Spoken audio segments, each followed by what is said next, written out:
My son was seconds away from saying "I do" to a woman the world thought was an angel.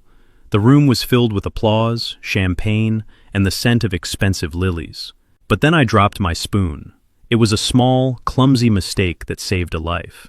When I bent down to pick it up under the white linen tablecloth, I entered a different world.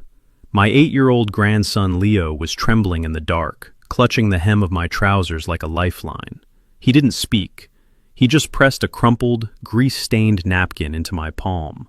The message was written in shaky blue crayon, but the words hit me harder than a wrecking ball. She put the blue stuff in my water again. Help me. I didn't just stop the wedding. I started a war. Before I tell you what happened next, tell me in the comments where you are watching from. Like and subscribe if you would burn down the world to protect your grandchild. My name is Caleb Jefferson. I am 69 years old, and for 40 years, I worked as a structural engineer in Chicago. My job was to find the cracks in the foundation before the building collapsed. I learned to look past the fresh paint and the fancy facades to see where the stress fractures were hiding. And standing there in that ballroom, surrounded by 300 of Chicago's elite, I was looking at the biggest stress fracture of my life. Everyone else saw a fairy tale. They saw my son Trayvon, a successful black architect, marrying Victoria, a beautiful blonde pharmacist with a smile that could light up a room. They saw a modern, blended family. They saw Victoria leaning down to wipe a crumb off my grandson Leo's face, cooing at him like the perfect mother figure. But I was watching closely. I saw her thumb dig into the soft flesh of Leo's arm. I saw the way his little body went rigid, not with love, but with terror. I saw the flash of cruelty in her blue eyes that vanished the second she stood up to smile for the photographer. I stood at the edge of the room, feeling like a stranger at my own son's wedding.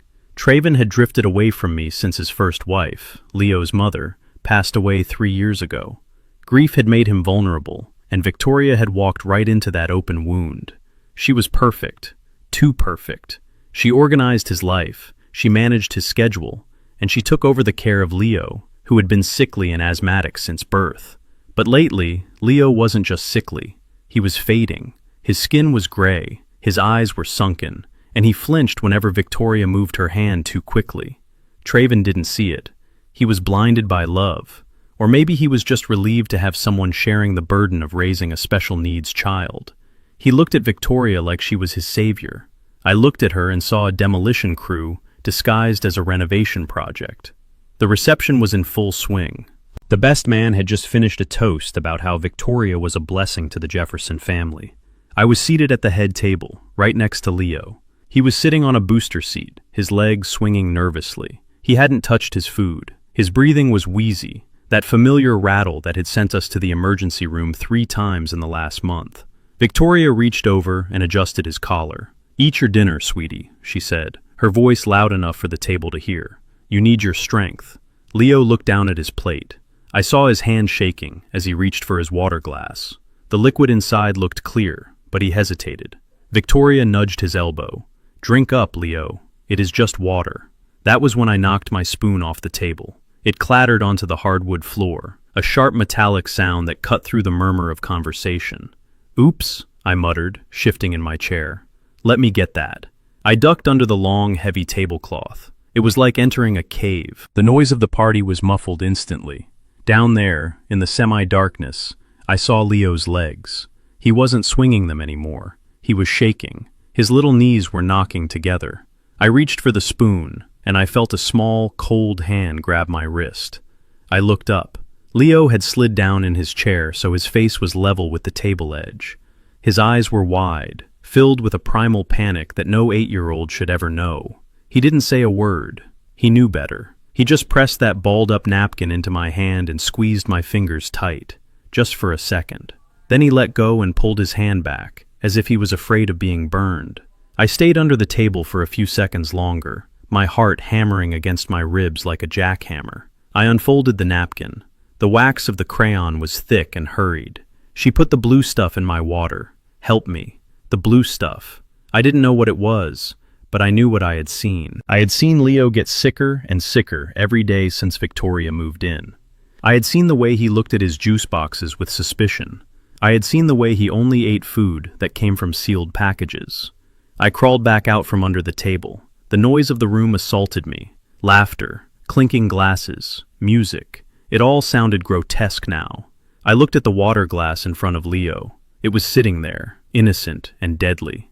Victoria was busy laughing at something Trayvon had whispered in her ear, her hand resting possessively on the back of Leo's neck.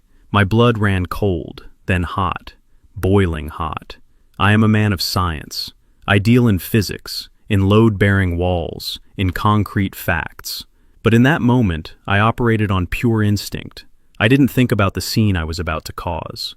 I didn't think about my reputation or my relationship with my son. I thought about the structural integrity of my family and how it was about to collapse if I didn't act. I stood up. My chair scraped loudly against the floor. I grabbed the water glass in front of Leo. "Hey, Dad?" Trayvon looked up, his smile faltering. "You okay?" I didn't answer him. I looked at Victoria. She locked eyes with me, and for a split second, the mask slipped. She knew. She knew that I knew, and she didn't look scared. She looked challenged. I raised the glass and hurled it against the wall. The sound of shattering glass silenced the room instantly. The music cut out. 300 faces turned toward the head table. "Stop it!" I bellowed, my voice cracking with a rage I hadn't felt since I fought in Vietnam. "This wedding is over." "Dad?" Trayvon stood up, his face flushing with embarrassment. "What are you doing? Have you lost your mind? She is poisoning him." I pointed a shaking finger at Victoria. "She is trying to kill your son, Trayvon. Look at him. Look at the boy." A gasp rippled through the crowd. Phones came out. Flashes started going off. This was the drama everyone secretly craved, but nobody expected it to be this dark. Victoria didn't scream. She didn't get angry. She did something much more dangerous. She started to cry. It was a masterful performance. Her lower lip trembled, her eyes filled with tears, and she shrank into Trayvon's side, looking like a fragile flower being attacked by a madman. "Oh my God," she sobbed, burying her face in Trayvon's chest. "Trayvon, I told you. I told you his dementia was getting worse. He doesn't know what he is saying." "Dementia!" I roared. I stepped over the spilled chair, moving toward her. "I don't have dementia, you witch. I have eyes. Leo told me. He told me about the blue stuff." I reached into my pocket to pull out the napkin, the proof. But before I could, Trayvon shoved me. My own son, the boy I had taught to ride a bike, the man I had put through architecture school. He put his hands on my chest and shoved me hard enough that I stumbled back and hit the wall. "That is enough," Trayvon screamed, his veins bulging in his neck. "You are ruining the happiest day of my life. You are jealous because I'm happy. You have been hateful to Victoria since the day you met her." "Trayvon, listen to me," I pleaded, trying to regain my balance. "Read the note. Just read the note." I tried to show him the napkin, but he slapped my hand away. The napkin fluttered to the floor, landing near the spilled water and broken glass. In the chaos, a waiter stepped on it, grinding the evidence into the wet floor. "Get him out of here," Trayvon yelled at the security guards. "Get him out before I do something I regret." Two large men in black suits grabbed my arms. I struggled, not because I wanted to stay at the party, but because I couldn't leave Leo. I looked at my grandson. He was frozen in his chair, tears streaming down his face, his mouth open in a silent scream. He looked at me with absolute despair. I had failed him. I had tried to save him, and instead, I had left him alone with the monster.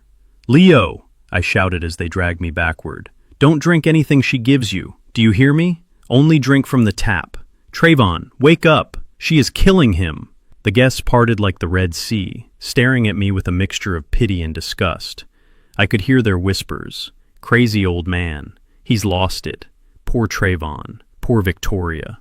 They didn't see what I saw. They saw an angry, aggressive black man ruining a nice white lady's wedding. They saw the stereotype, not the truth. As the guards hauled me toward the double doors, I looked back one last time. Trayvon was holding Victoria, comforting her, stroking her hair. But Victoria wasn't looking at him. She was looking at me over his shoulder. And she smiled. It wasn't a warm smile. It was a cold, razor-sharp expression that chilled my marrow. It was a declaration of war. That smile said, "You tried, old man. You failed. Now he is mine." The doors slammed shut in my face, cutting off the view of my family. I was thrown out onto the sidewalk of Michigan Avenue, the cold Chicago wind biting through my tuxedo. I stood there, panting, my heart feeling like it might give out. I adjusted my jacket. I smoothed my tie. I am Caleb Jefferson. I build things that withstand hurricanes and earthquakes. My son might have thrown me out. The world might think I am crazy, but I knew the truth. That woman wasn't a mother. She was an assassin, and she had made one fatal mistake. She had left me alive. I reached into my pocket and realized with a sinking feeling that the napkin was gone. It was back there on the floor, destroyed. I had no proof. I had no access. I had nothing but my word against the word of a beautiful, grieving bride. But as I watched the snow start to fall on the city streets, I made a vow. I would tear that marriage apart brick by brick if I had to. I would find out who Victoria really was, and I would get my grandson back before the blue stuff finished the job. I walked to the parking lot, my mind already working like a blueprint, mapping out the angles, calculating the loads. If I couldn't go through the front door, I would find a side entrance. If Trevon wouldn't listen to me, I would make him see. I got into my truck and sat in the silence. My phone buzzed. It was a text from Trevon. "Do not come near us. You are dead to me. Do not contact Victoria. Do not try to see Leo. If you come near my house, I will get a restraining order." I stared at the screen. My own son. The grief was a physical weight in my chest, heavy and suffocating, but I pushed it down. There was no time for grief. Grief is a luxury for people who aren't fighting for a life. I started the engine. I wasn't going home. I was going to war. I drove to the hospital where my old friend Dr. Cohen worked. He was a man who owed me a favor or two. I needed to know what kind of poison turned water blue. I needed to know what I was up against. As I drove through the city, I thought about Leo's eyes. The fear in them. The trust. He had given me that note because he believed I could save him. I gripped the steering wheel until my knuckles turned gray. "Hang on, Leo," I whispered to the empty cab of my truck. "Grandpa is coming, and I'm bringing the sledgehammer." The internet is a courtroom where the verdict is delivered before the trial even begins. I learned this the hard way less than 24 hours after I was thrown out of my son's wedding. I was sitting in my study, surrounded by blueprints and silence, when my phone started buzzing incessantly. It wasn't calls, it was notifications. I opened a link sent by a concerned neighbor. It was a live stream. There sat Victoria, looking like a shattered porcelain doll. She was wearing a simple gray sweater, no makeup, her blonde hair messy in a way that looked accidental, but was likely calculated down to the strand. She was crying. Not the ugly, heaving sobs of real grief, but the silent, singular tears that track perfectly down a pale cheek. She was telling the world about me. "I just wanted a family," she whispered to the camera, her voice breaking. "I wanted to be a mother to Leo. I wanted to love Trayvon. But his father..." She paused, shuddering. "He is a violent man. He has always hated me. He thinks I am not good enough for his son. Yesterday he tried to attack me. He threw glass. He screamed at a terrified little boy. We are so scared. We don't know what he will do next." I watched the view count tick up. 5,000, 10,000. The comments rolled in like a tidal wave of sewage. "Someone needs to put that old man in a home. Call the police. Protect that angel. He is dangerous." I sat there, a 69-year-old man who had built skyscrapers that defined the Chicago skyline, and felt my reputation crumbling into dust. She was playing the oldest card in the deck, the fragile white woman threatened by the angry black man. She knew exactly what buttons to push. She knew that, in the court of public opinion, her tears outweighed my 40 years of hard work and integrity. Then came the final blow. Trevon called. I answered on the first ring, desperate to hear his voice, desperate to explain. "Dad," he said, his voice cold and flat. "Trevon, listen to me. She is manipulating you. Stop, Caleb." He didn't call me Dad. He called me Caleb. "Do not go near Leo. Do not go near Victoria. I am blocking this number. If you show up at our house, I will have you arrested for trespassing. You are toxic, and I will not let you poison my son." The line went dead. I tried to call back, straight to voicemail. I tried to text, not delivered. I sat in the dark, the silence of my large, empty house pressing in on me. They thought they had won. Victoria thought she had cut off the supply line. She thought she had isolated the enemy. She was making a critical error in judgment. She thought Trayvon was the prize. She thought my son, the successful architect, held the keys to the kingdom. She looked at his designer suits and his luxury car and saw a gold mine. She didn't know about the trust. When Leo's mother died 3 years ago, she left a life insurance policy. I matched it, dollar for dollar, and added my own savings from a lifetime of engineering patents. There is $5 million sitting in a trust fund for Leo. It is enough to send him to any university in the world, enough to set him up for life. And here is the secret that kept me calm as I watched Victoria weep on screen. Trayvon doesn't control that money. I do. I am the sole trustee. I hold the keys. Victoria was performing for a crowd, thinking she was securing the bag, but she was digging for gold in a mine I had already sealed shut. She wouldn't see a dime of that money, not unless she went through me. For a week, I lived in purgatory. I watched from a distance. I hired a private investigator to watch the house, but he couldn't get close. They had hired security. Victoria was milking the victim narrative for everything it was worth. Then, the call came. It wasn't Trayvon. It was the scanner I kept on my desk, tuned to the local emergency frequencies. Ambulance requested. 8-year-old male, severe respiratory distress, status critical. The address was Trayvon's. I didn't think. I didn't plan. I grabbed my keys and drove. I broke every speed limit in the city. My hands were shaking, not with age, but with a terrifying familiarity. I knew what an asthma attack looked like. I knew the panic in a child's eyes when the air simply stops coming. I beat the ambulance to the hospital by 2 minutes. I stood by the emergency bay doors, hidden in the shadows of the parking garage. I watched them unload the stretcher. Leo was small, too small. He had an oxygen mask over his face, his chest heaving with terrifying, shallow gasps. Trayvon was running beside the stretcher, looking pale and useless.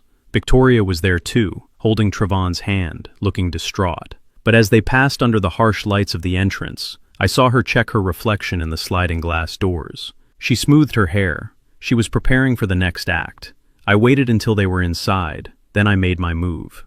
I walked into the lobby. The security guard, a man I didn't know, stepped in front of me. "Sir, family only back there." "I am his grandfather," I said, my voice low and dangerous. "I'm sorry, sir. Mr. Jefferson gave us a list. You are explicitly banned from the premises. If you don't leave, I have to call the police." I looked at the guard. I could have snapped him in two in my prime. Even now, I could probably take him. But that wouldn't help Leo. Violence was what Victoria wanted.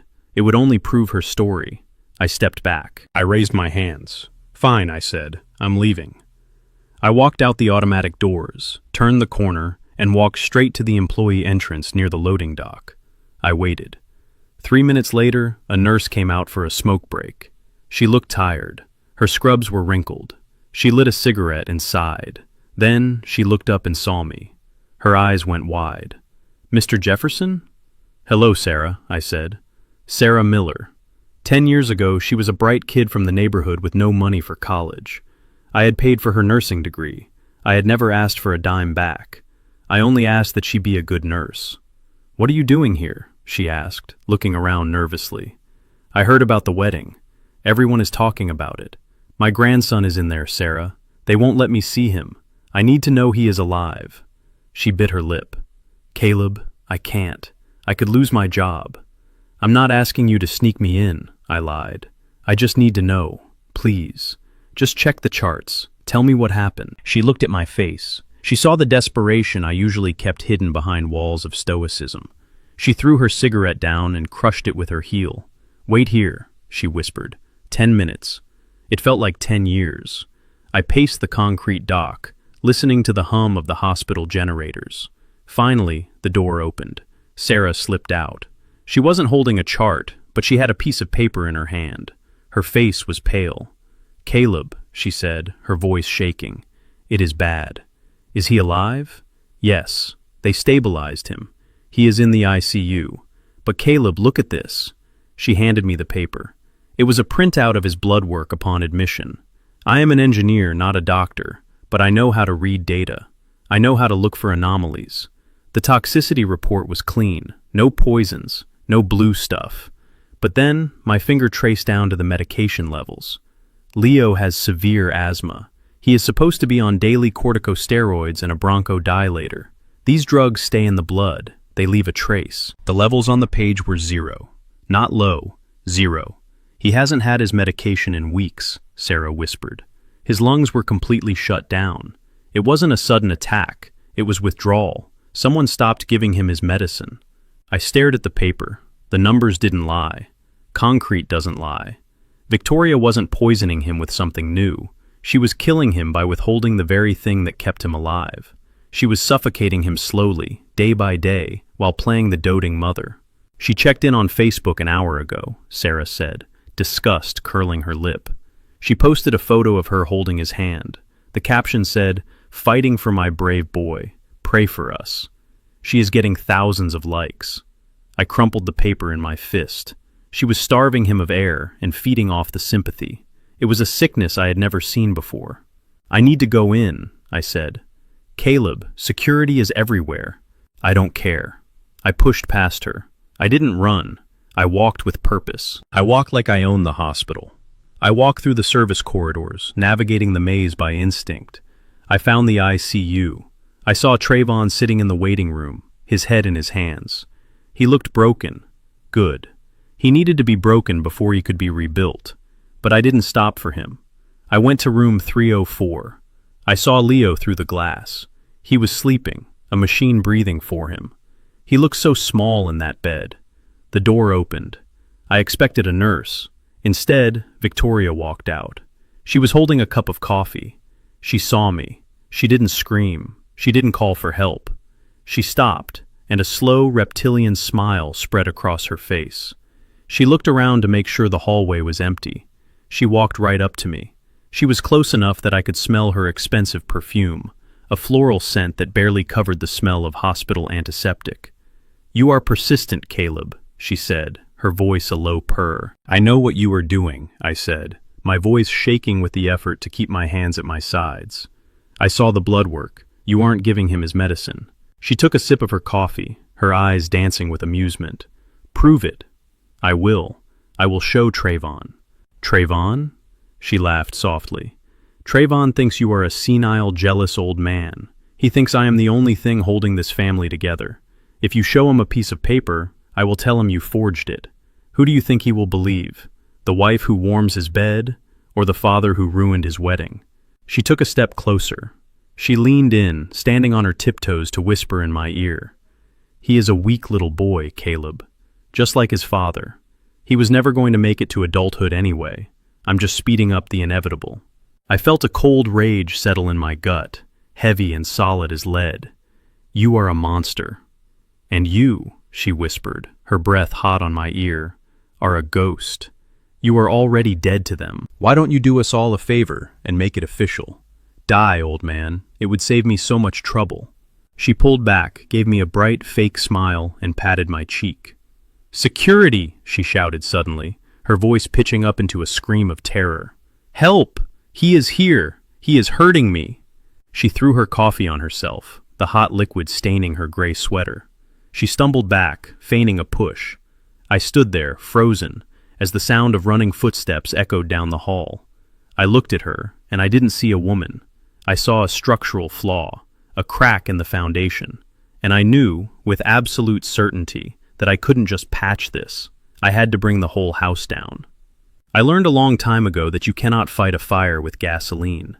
I had tried to kick down the front door of my son's life, and they had simply added more locks.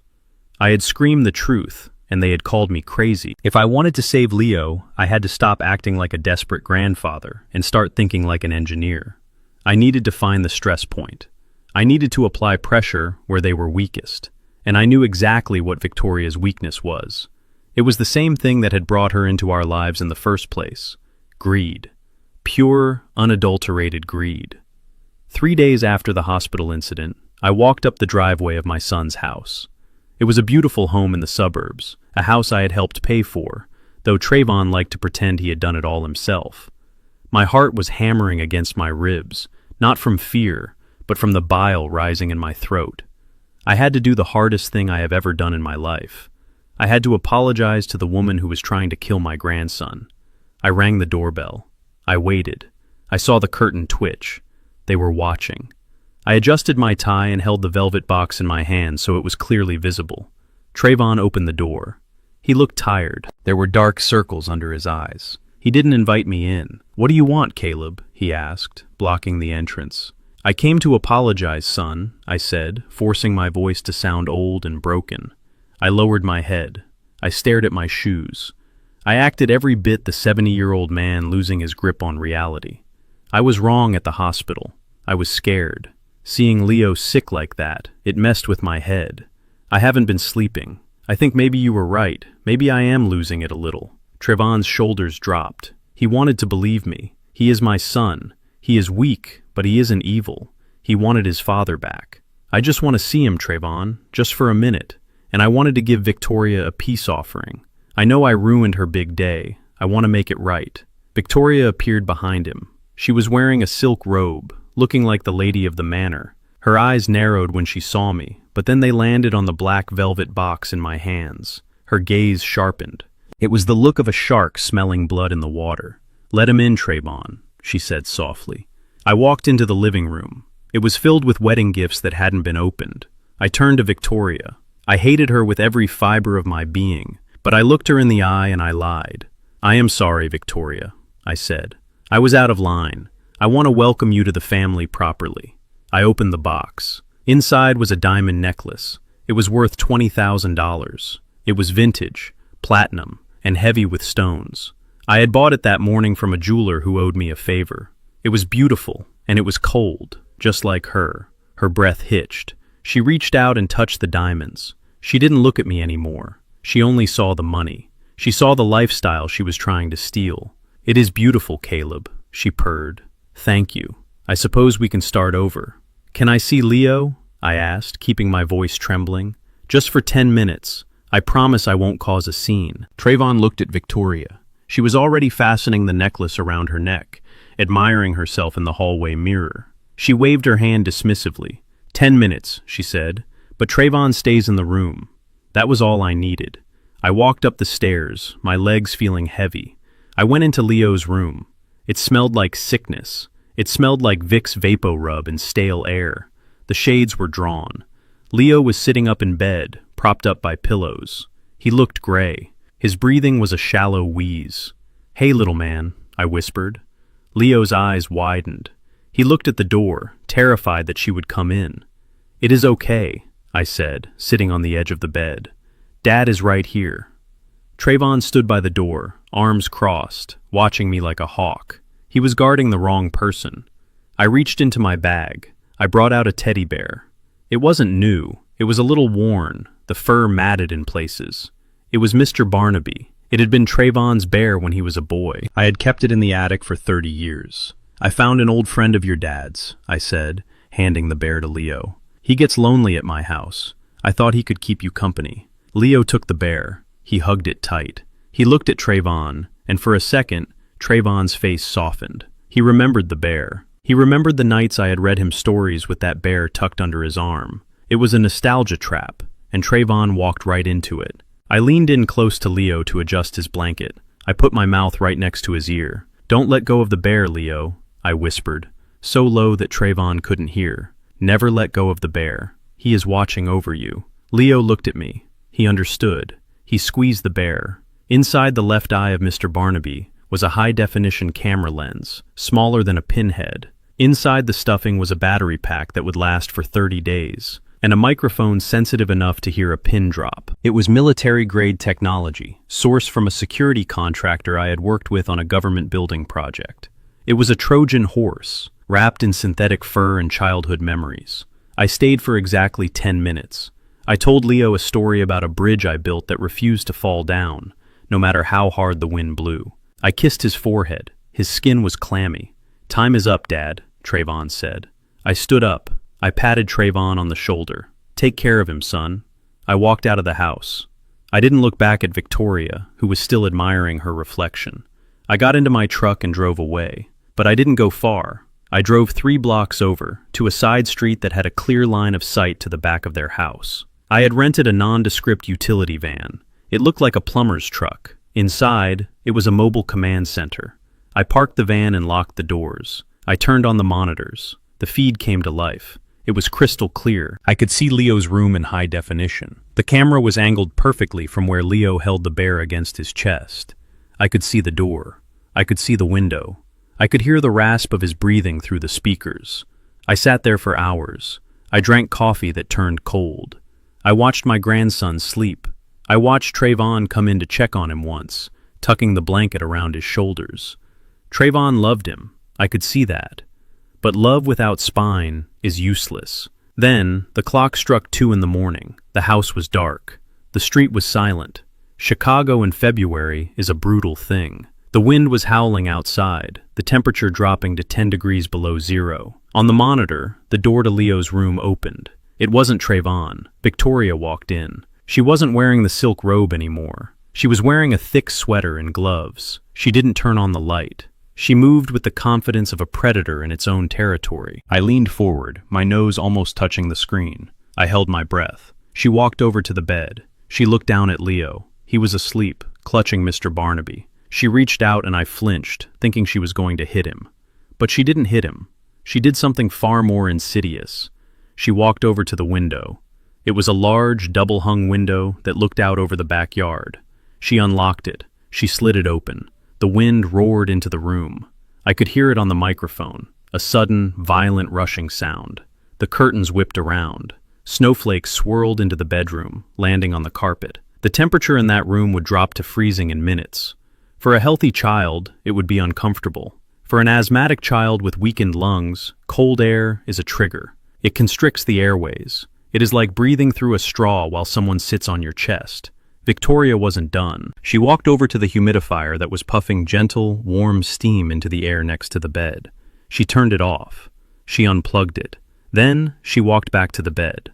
Leo stirred, shivering in his sleep. He pulled the duvet up to his chin. Victoria reached down. She took the corner of the duvet. She peeled it back. She stripped the heavy winter blanket off his small, trembling body, leaving him in just his thin pajamas. She folded the duvet and placed it on the chair across the room, making it look like he had kicked it off himself in the night. She stood there for a moment, watching him. Leo curled into a tight ball, seeking warmth. He started to cough. It was a dry, hacking cough. The cold air was already hitting his lungs. Victoria smiled. It was the same smile she had given me at the wedding. It was a smile of pure, cold satisfaction. She looked at the shivering boy. Then she looked at the open window, checking her work. She turned and walked out of the room, closing the door behind her, sealing him in the freezing trap she had set. I sat in the van, shaking. My blood was boiling so hot I thought I might have a stroke. I wanted to drive the van through their front door. I wanted to run up those stairs and throw her out that window.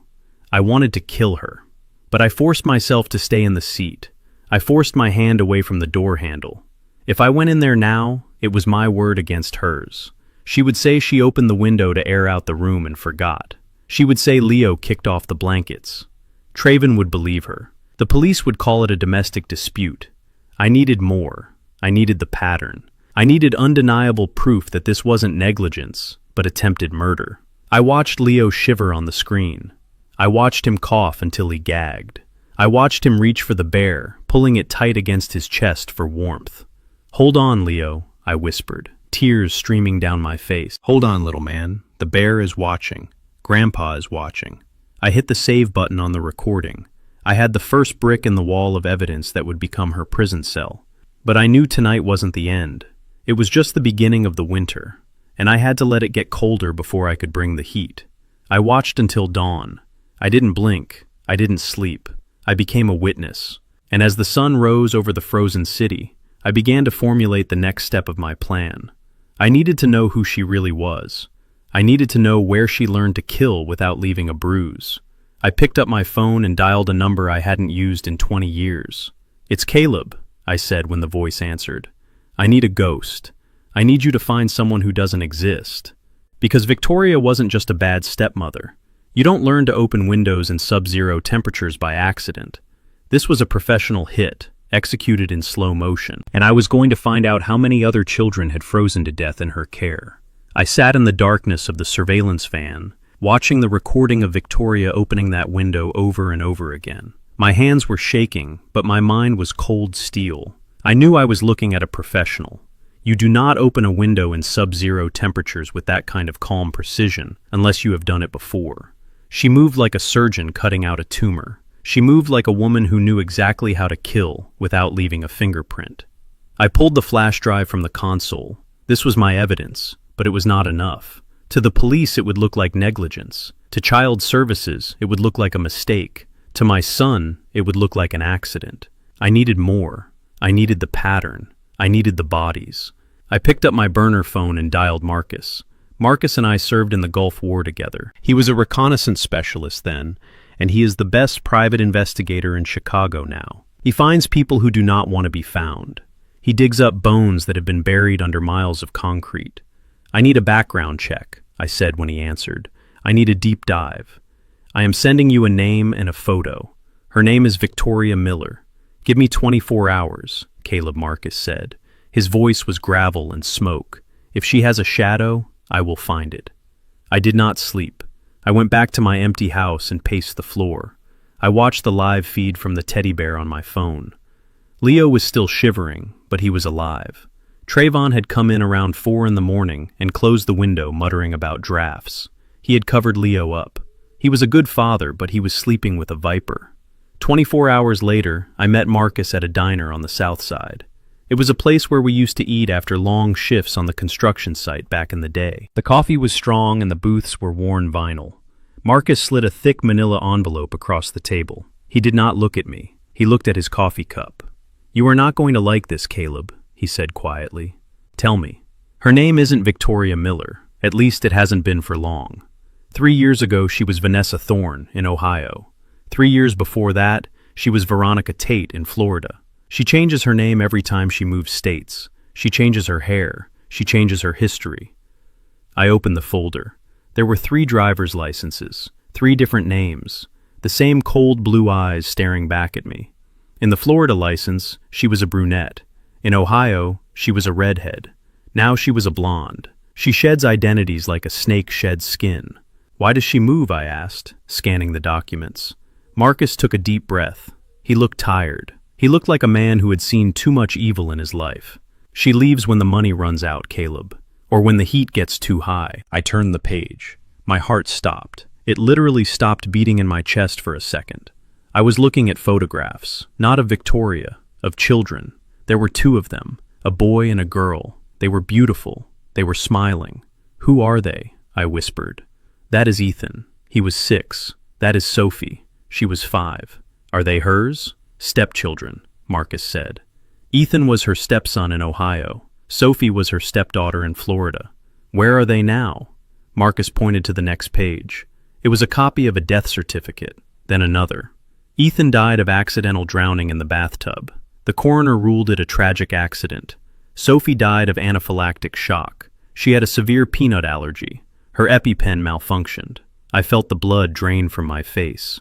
My hands clenched the paper so hard it tore. "Accidents," I spat. "That is what the police said. But here is the kicker, Caleb. In both cases, the biological fathers were wealthy widowers. In both cases, Victoria married them quickly. And in both cases, the children had massive life insurance policies taken out on them shortly after the wedding. How much? $2 million for the boy, $2 million for the girl, $4 million, Caleb. She cashed out and disappeared 6 months later. The fathers were too broken by grief to fight her. She played the grieving stepmother perfectly. She cried at the funerals. She started foundations in their names. Then she took the money and ran. I looked at the photo of Ethan. He had the same wide, trusting eyes as Leo. I looked at Sophie. She looked frail. "She targets them," I said, my voice trembling with rage. "She finds widowers with vulnerable children. She marries them. She kills the kids for the insurance money, and she moves on. She is a black widow," Marcus said. "But she doesn't kill the husbands. She kills the things they love most because that is where the money is. And she does it in a way that looks like bad luck. A slip in the tub, a faulty medical device, an open window in winter." I slammed my fist on the table. The coffee cups rattled. "She is doing it to Leo," I said. "She is doing it right now. She stopped his medication. She is freezing him out. You need to get him out of there, Caleb," Marcus said. If she is escalating, she won't stop until he is in the ground. She has burned through the 4 million. That is why she is here. That is why she married your son. She needs a new payday. I took the file. I held it to my chest like a shield. I had the ammunition now. I knew what I was fighting. I wasn't fighting a bad mother. I was fighting a serial killer who specialized in children. I drove home with the file on the passenger seat. I wanted to drive straight to the police station, but I stopped myself. The police in Ohio and Florida had cleared her. They had ruled them accidents. If I walked in there with a file put together by a private investigator, they would laugh me out of the room. They would say I was a grieving grandfather, looking for conspiracies. They needed hard evidence of a crime in progress. They needed to catch her red-handed. My phone rang. It was Trayvon. I stared at the screen. I hadn't spoken to him since the hospital. I answered. "Dad." His voice was tight, high-pitched. He sounded frantic. "I am here, son.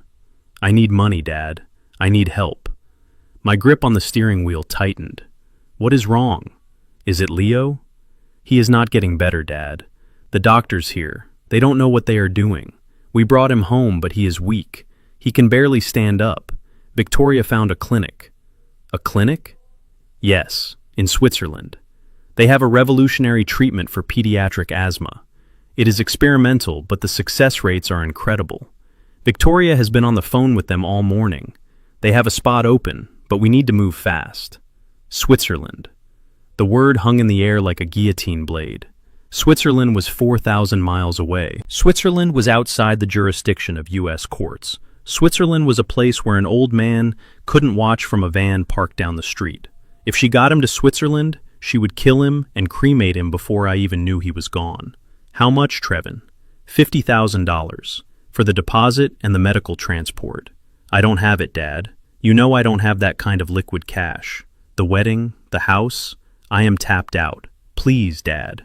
You are the trustee. You have to release the funds. It is for Leo's life." I closed my eyes. I could hear Victoria in the background. I could hear her fake sobbing. I could hear her whispering to him, "Tell him it is life or death, Trevin. Tell him he has to do it." She was playing him like a fiddle. She knew I had the money. She knew the trust fund was the only thing standing between her and another payday, and she was using my son's love for his child as a weapon against me. She wants to get him alone, I thought. She wants to get him away from the cameras, away from the doctors who might notice the lack of medication in his blood. "Dad, are you there?" Trayvon pleaded. "Please, I am begging you." I took a deep breath. I had to make the hardest decision of my life. If I gave them the money, I was signing Leo's death warrant. If I refused, I was confirming Trayvon's belief that I was a cruel, heartless old man. I opened my eyes. I looked at the file on the seat next to me. I looked at the picture of Ethan, the boy who drowned in a bathtub. "No," I said. "What?" "No, Trayvon.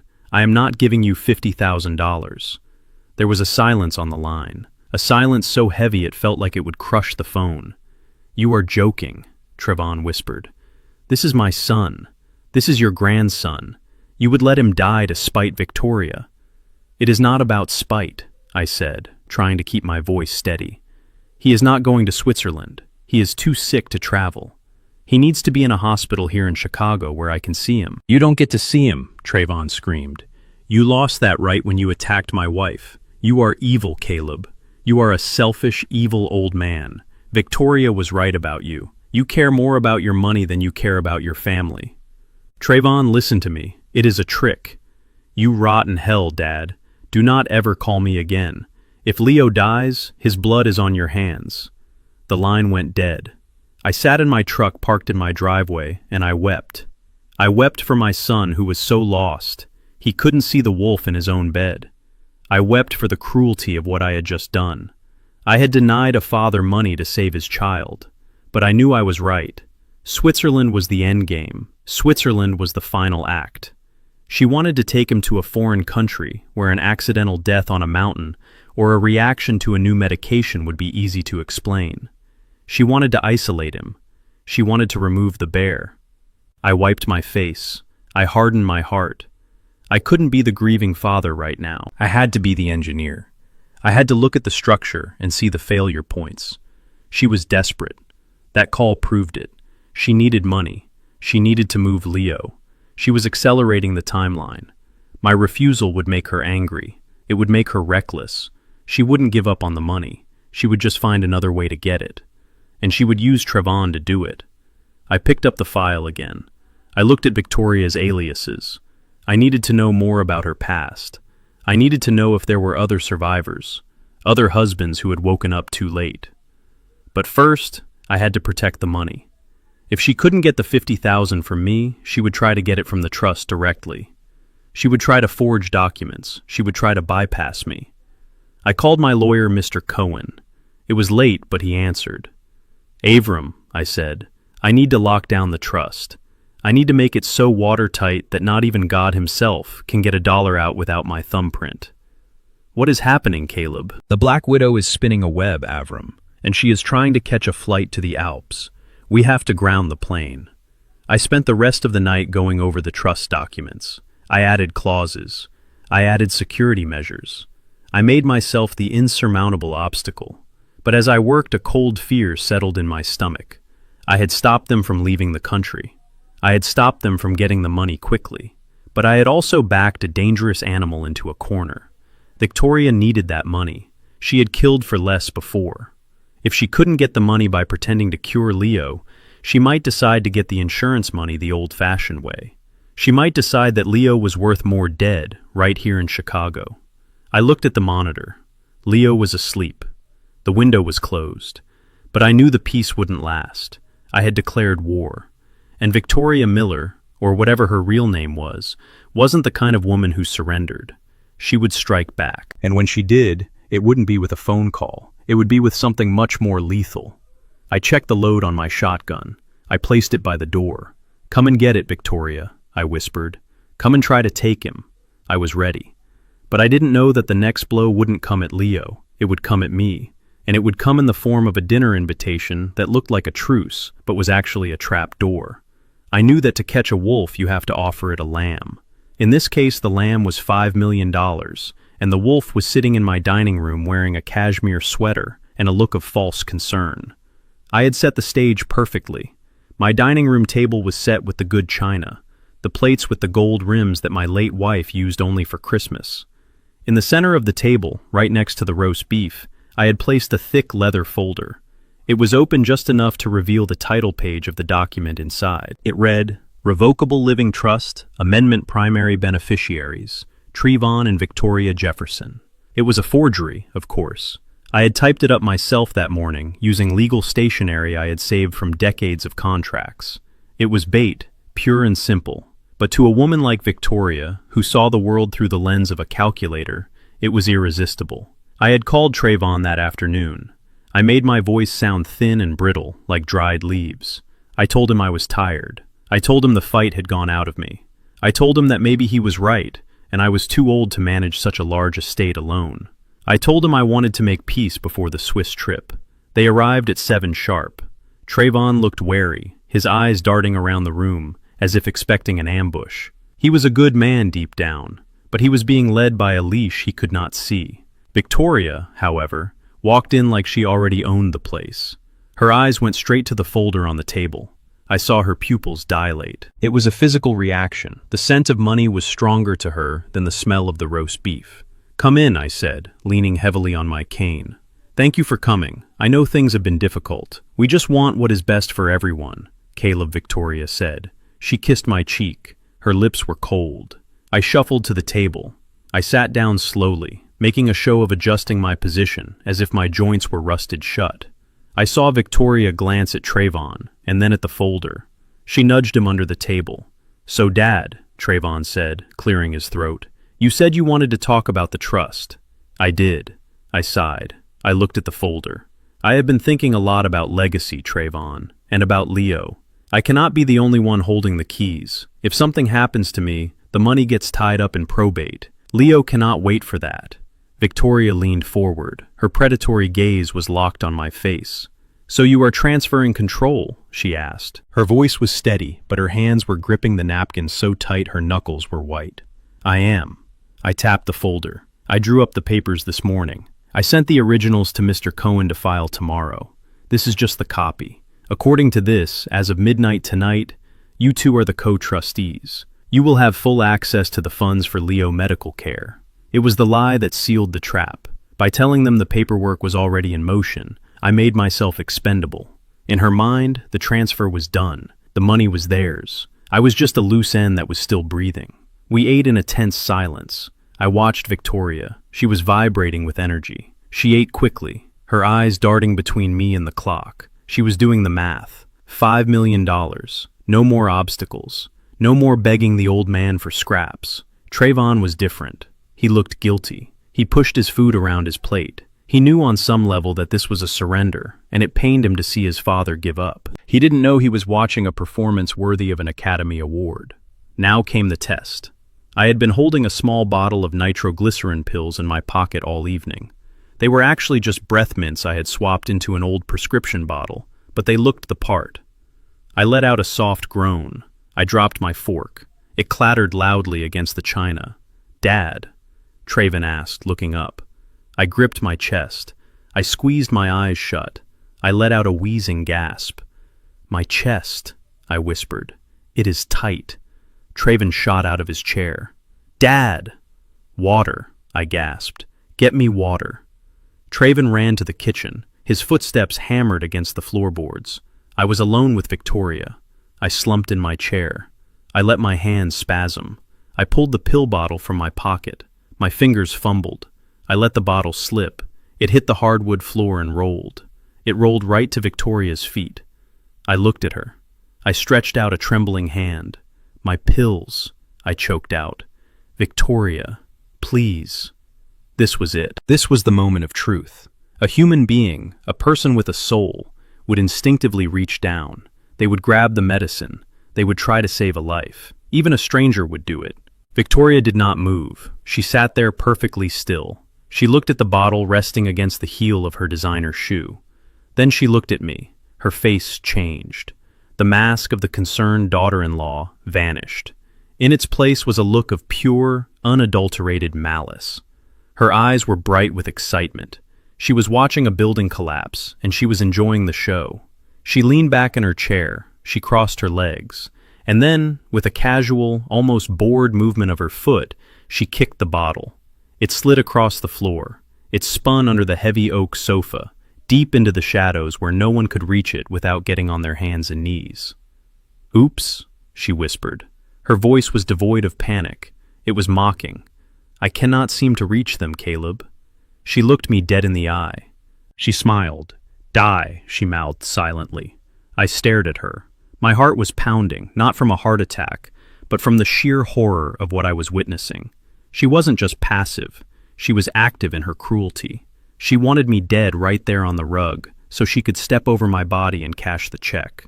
Trayvon burst back into the room, a glass of water in his hand. "Dad here. Where are the pills?"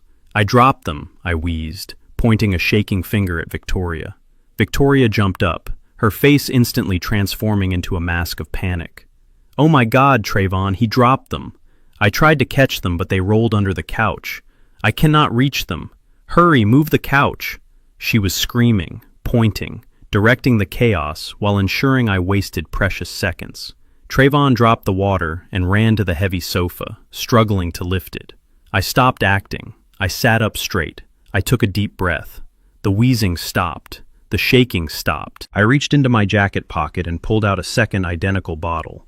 It is a good thing I said, my voice booming in the sudden silence, that I always carry a spare. I popped the breath mint into my mouth and crunched it loudly. Trayvon froze his hands still under the couch. He looked at me confused. "Dad?" I looked at Victoria. Her face had gone pale. The triumph had drained out of her, leaving only shock and a sudden dawning fear. She knew. She knew I had seen the kick. She knew I had tested her, and she had failed in the most spectacular way possible. "I feel much better now," I said, my voice cold as ice. Amazing how fast these things work. Victoria stared at me, her mouth opening and closing like a fish. She couldn't say anything. She couldn't accuse me of faking it without admitting she had watched me die. Trayvon stood up, wiping his hands. "You scared me to death, Dad. Are you okay?" "I am fine, son." I looked at the folder on the table. I picked it up. I walked over to the fireplace. "What are you doing?" Victoria asked, her voice shrill. "I am rethinking things I said." I tossed the folder into the fire. The flames licked at the leather, curling the pages. "But the papers," Victoria shrieked. "You said you sent them to the lawyer." "I lied," I said. "I never sent anything. And after what I just saw, I never will." Trayvon looked between us, confused. "What did you see, Dad?" "Ask your wife," I said. "Ask her why she kicked my medicine under the couch instead of handing it to me." "That is a lie," Victoria screamed. "It was an accident. I was trying to stop it with my foot." "Get out," I said. "Get out of my house." Trayvon looked at me, then at Victoria. He saw the guilt on her face. He saw the panic, but he was weak. He grabbed her arm. "We are leaving," he said. "Come on, Victoria." They walked to the door. Victoria looked back at me one last time. Her eyes were filled with hate. "This isn't over," she hissed. "Oh, I know," I said. "It is just starting." The door slammed shut. I stood there listening to their car engine fade into the distance. I walked to the study door. "You can come out now, Avram," I said. The door opened. Mr. Cohen, my lawyer and oldest friend, stepped out. He was holding a tablet. He had been watching the security feed from the cameras hidden in the dining room. "I got it all, Caleb," he said, his voice grim. "The kick, the delay, the look on her face. It is all in 4K resolution." "Is it enough?" I asked. "To prove attempted murder? Maybe not to a jury yet. It could be argued as panic. But to prove she is unfit to be a guardian, to prove she is a danger, absolutely. And combined with the rest of the file we are building, it is devastating." I looked at the fire where the fake trust documents were turning to ash. "She took the bait, Avram, and now she knows the money is gone. She is desperate. Desperate people make mistakes," Cohen said. "Desperate people also get violent," I replied. I checked the locks on the doors. I checked the feed from Leo room. He was safe for now. But I knew Victoria. I had seen the look in her eyes when she kicked that bottle. She had crossed a line. She had tried to kill me. And now that she knew I was the only thing standing between her and $5 million, she wouldn't wait for a heart attack. She would come for me. "Prepare the net, Avram," I said, staring into the fire. "The shark is hungry, and she is going to come back for a second bite." I touched the pocket where I kept my real medicine. My heart was heavy. My son was sleeping with a killer. My grandson was a hostage, and I was the target. But as I watched the embers glow, I felt a cold resolve settle over me. She had kicked the bottle. She had shown me her soul, and it was blacker than the bottom of the ocean. "I am ready for you, Victoria," I whispered to the empty room. "Come and try." I thought I had bought myself some time. That was my first mistake. I thought that by burning the fake trust documents in the fireplace, I had signaled to Victoria that the game had changed. I thought she would retreat to regroup and come up with a new legal strategy or a new way to manipulate Trayvon. I underestimated her desperation. I underestimated the rage of a woman who watches $5 million turn into ash before her eyes. I had taken away her easy payday. I had taken away the soft option. So she decided to take the hard option. She decided to stop waiting for nature to take its course and give it a push. It was Sunday morning. The house was quiet. Too quiet. I usually went to church, but today I needed to clear my head. I needed to work with my hands. I went down to the garage. It is a detached building behind the main house, a sanctuary of concrete and steel where I restore classic cars. It is the one place where I feel completely in control. Physics does not lie to you. Metal does not manipulate you. If a bolt is stripped, it is stripped. You fix it or you replace it. I was working on my 1968 Mustang. It is a beast of a car, heavy American steel. It needed a new starter motor. I pulled the car into the center of the bay. I lined up the hydraulic floor jack. It was a 3-ton professional-grade jack, the kind used in mechanic shops. I had bought it 5 years ago. I maintained it perfectly. I checked the seals. I checked the fluid levels. I am an engineer. I do not take risks with gravity. I pumped the handle. The car rose into the air smoothly. I slid the jack stands underneath as a secondary precaution, but I did not lower the car onto them yet. I needed to adjust the angle of the lift to get better access to the starter. I locked the hydraulic valve. The car hung suspended in the air, a dark metal cloud waiting to rain down. I grabbed my creeper and slid underneath. The air under the car was cool and smelled of oil and old gasoline. It was a smell that usually calmed me, but today the hair on the back of my neck was standing up. I felt exposed. I felt like I was lying in the mouth of a lion. I started to unbolt the starter. My wrench slipped. I cursed. The bolt was rusted tight. I needed a breaker bar. I needed more leverage. I slid out from under the car. I sat up on the creeper and rolled over to my tool chest. It was 6 feet away. I stood up. I rummaged through the drawer looking for the 18-inch bar. That was when I heard it. It wasn't a loud noise at first. It was a hiss, a high-pitched whine, like a tea kettle starting to boil. It was the sound of hydraulic fluid being forced through a microscopic opening under immense pressure. I turned around. I watched in slow motion as the handle of the jack began to rise on its own. The valve was failing. The pressure was releasing. There was a pop, a sound like a gunshot. Then gravity took over. The car did not float down. It slammed down. 2 tons of steel dropped 3 feet in a fraction of a second. The floor shook. The concrete cracked under the impact. The sound was deafening, a thunderclap of metal on metal that rang in my ears like a bomb blast. I stood there, the breaker bar frozen in my hand. I stared at the spot where my head had been 10 seconds ago. If I hadn't gone for that tool, if that bolt hadn't been rusted, if I had stayed under there for just a moment longer, my head would have been crushed like a melon. There would be no open casket. There would be no investigation. It would be a tragic accident, an old man crushed by his own hobby. A sad end for a retired engineer. Dust motes danced in the shaft of sunlight coming through the window. The silence returned, heavier than before. My heart hammered against my ribs, a frantic rhythm of survival. I wasn't dead. I was standing. I was breathing. I walked over to the car. My legs felt like jelly, but I forced them to move. I knelt down beside the jack. It was crushed under the frame of the Mustang. Hydraulic fluid was pooling on the concrete, a dark red puddle that looked too much like blood. I touched the fluid. It was warm. I looked at the release valve.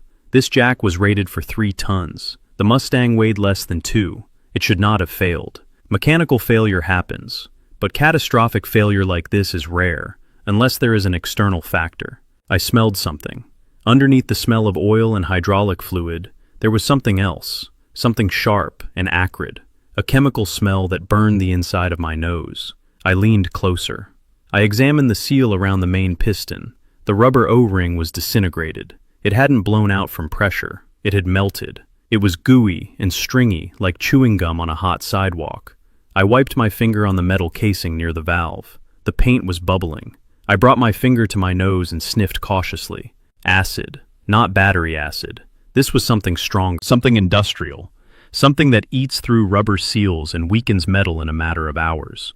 I looked at the side door of the garage. It was unlocked. I always locked it. I stood up and walked to the door. I examined the lock. There were no scratch marks, no signs of forced entry. But then I looked at the keypad. I had installed a digital lock years ago so Trevon could get in if he ever needed to borrow tools. He knew the code, and he had told her. This wasn't a random failure. This was a timed execution. Someone had come in here likely in the middle of the night. They had applied a corrosive agent to the seals of the jack. They knew I worked on the car on Sundays. They knew I would be under it. They set a timer made of chemistry and physics, and they waited for the boom. I looked back at the crushed creeper sticking out from under the car. The headrest was flattened. That was me. That was my life ended by a few drops of acid. I felt a cold clarity wash over me. The fear vanished, replaced by a diamond-hard rage. She hadn't just tried to kill me. She had used my own sanctuary against me. She had turned my love for engineering into a weapon. She wanted a war. She wanted bodies. I pulled out my phone. My hands were steady now. I didn't call the police. The police would see an old jack and a tragic near miss. They wouldn't test the fluid for acid. They wouldn't fingerprint the door handle. They would write a report and leave. No. I needed her to know. I needed her to know that she had missed. I needed her to know that the ghost she was trying to create was actually a monster who was coming for her. I dialed her number. She answered on the second ring. "Hello, Caleb." Her voice was bright, cheerful. She was expecting a call from a coroner. She was expecting a call from a grieving Trayvon, telling her there had been a terrible accident. "Hello, Victoria," I said. My voice was low, the sound of gravel grinding together. "Oh, Caleb," she said. "I didn't expect to hear from you today. Is everything all right?" I looked at the crushed car. I looked at the bubbling paint on the jack. "Your mechanics are sloppy, Victoria," I said. There was a silence on the line, a long, heavy silence. The cheerfulness evaporated instantly. "I don't know what you are talking about," she said, but her voice had dropped an octave. It was flat, cold. "You used the wrong acid," I said. "It ate through the seal too fast. It gave way before I was fully under the car. You should have used hydrofluoric acid. It works slower. It leaves less of a smell. But I guess they don't teach you that in pharmacy school. Or maybe you just got lazy after the first 2 kids." I heard a sharp intake of breath. I had hit a nerve. I had mentioned the kids. I had let her know that I knew about Ethan and Sophie. "You are a crazy old man," she hissed. "You are imagining things. I am looking at a 2-ton car sitting on the spot where my head was supposed to be, Victoria, and I am smelling the chemical burn on the metal. You tried to crush me. You tried to squash me like a bug. You have no proof," she whispered. "No one will believe you. You are senile. You are paranoid. You are a danger to yourself." "Maybe," I said. "Maybe I am just a crazy old man who got lucky. Or maybe I am the engineer who is going to dismantle your life piece by piece. Stay away from my family, Caleb. They are not your family," I roared into the phone, my rage finally breaking the surface. "They are your hostages, and I am coming to get them." I hung up. I threw the phone onto the workbench. It slid across the wood and hit the wall. The Cold War was over. There were no more polite dinners, no more fake smiles, no more pretending to keep the peace for Traven's sake. She had tried to murder me in my own home. I walked over to the wall where I kept my tools. I picked up a heavy pipe wrench. I weighed it in my hand. It was solid, real. I wasn't going to use it on her, not yet. But I was done playing defense. I went back into the house. I went to my safe. I pulled out the file Marcus had given me, the death certificates, the photos of the dead children. I needed to escalate. I needed to force her hand. If she was willing to kill me to get the money, she was willing to kill Leo to get the insurance. The clock was ticking louder than ever. I called Mr. Cohen. "Avram," I said, "we are moving to Phase 2. "Phase 2, Cohen asked. "What happened?" "The jack failed, Avram. It was melted with acid. She tried to drop a Mustang on me." "Dear God, Caleb. Are you hurt?" "No. But I am finished waiting. I want you to file the emergency custody petition. Today. Now. Use the footage from the bear. Use the background check. Use everything. It will start a firestorm, Caleb. Trayvon will fight you. He will hate you." "Let him hate me," I said, looking out the window at the gray Chicago sky. "Let him hate me for the rest of his life, as long as he has a life to live. And as long as Leo has a life to live." I hung up. I packed a bag. I couldn't stay here. The house wasn't safe. The garage wasn't safe. She knew where I slept. She knew where I ate. She had keys. I was going to ground. But before I disappeared, I was going to light a fuse. I sat down at my computer. I logged into the cloud server where I had uploaded the video of Victoria opening the window. I attached the file to an email. Subject, Leo, safety. Recipient, Trayvon Jefferson. I stared at the send button. This would destroy him. This would break his heart. It might break his mind. To see the woman he loved trying to freeze his son to death. But it was the only way to wake him up. I hit send. Then I grabbed my bag and my shotgun. I walked out the back door. I got into my truck. I didn't look back at the house I had built. It was just wood and brick now. A shell. The real home was where Leo was. And I was going to tear down the walls of the prison Victoria had built around him. I drove away, leaving the garage door open, the crushed jack visible, a monument to her failure. Next time, she wouldn't miss. But there wouldn't be a next time, because I was going to hunt her down before she could reload. I decided to become a ghost before I became a corpse. The acid in the garage had taught me a valuable lesson. Victoria was hunting a strong man, a man who could fight back, a man who could expose her. So I decided to give her exactly what she wanted. I decided to give her a broken, confused old man who was losing his grip on reality. It was the hardest role I ever had to play. I had to murder my own pride to save my grandson. It started at 3 in the morning. I sat in my darkened living room, a bottle of scotch open on the table to set the scene, though I hadn't taken a drop. I dialed Trayvon's number. I let it ring until he answered, his voice thick with sleep and irritation.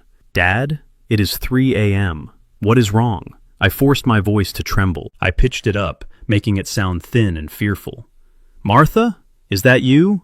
"The roast is burning, Martha. You need to come home." There was a silence on the other end. Martha was my late wife. She had been dead for 10 years. "Dad," Trayvon whispered, the irritation vanishing, replaced by a cold dread. "Mom is gone. You know that. She was just here," I rambled, letting a sob catch in my throat. "She was wearing that blue dress, the one she wore to the picnic. Where did she go, son? Why did she leave me in the dark?" I heard movement on the other end. I heard Victoria's voice, sharp and awake. "Give me the phone," she hissed. "Caleb?" she said, her voice dripping with fake sweetness. "Caleb, you are confused. Go back to bed." "She stole my keys," I shouted, injecting a note of paranoia into my voice. "The woman in the window. She stole my keys and she put poison in the gas tank." I hung up.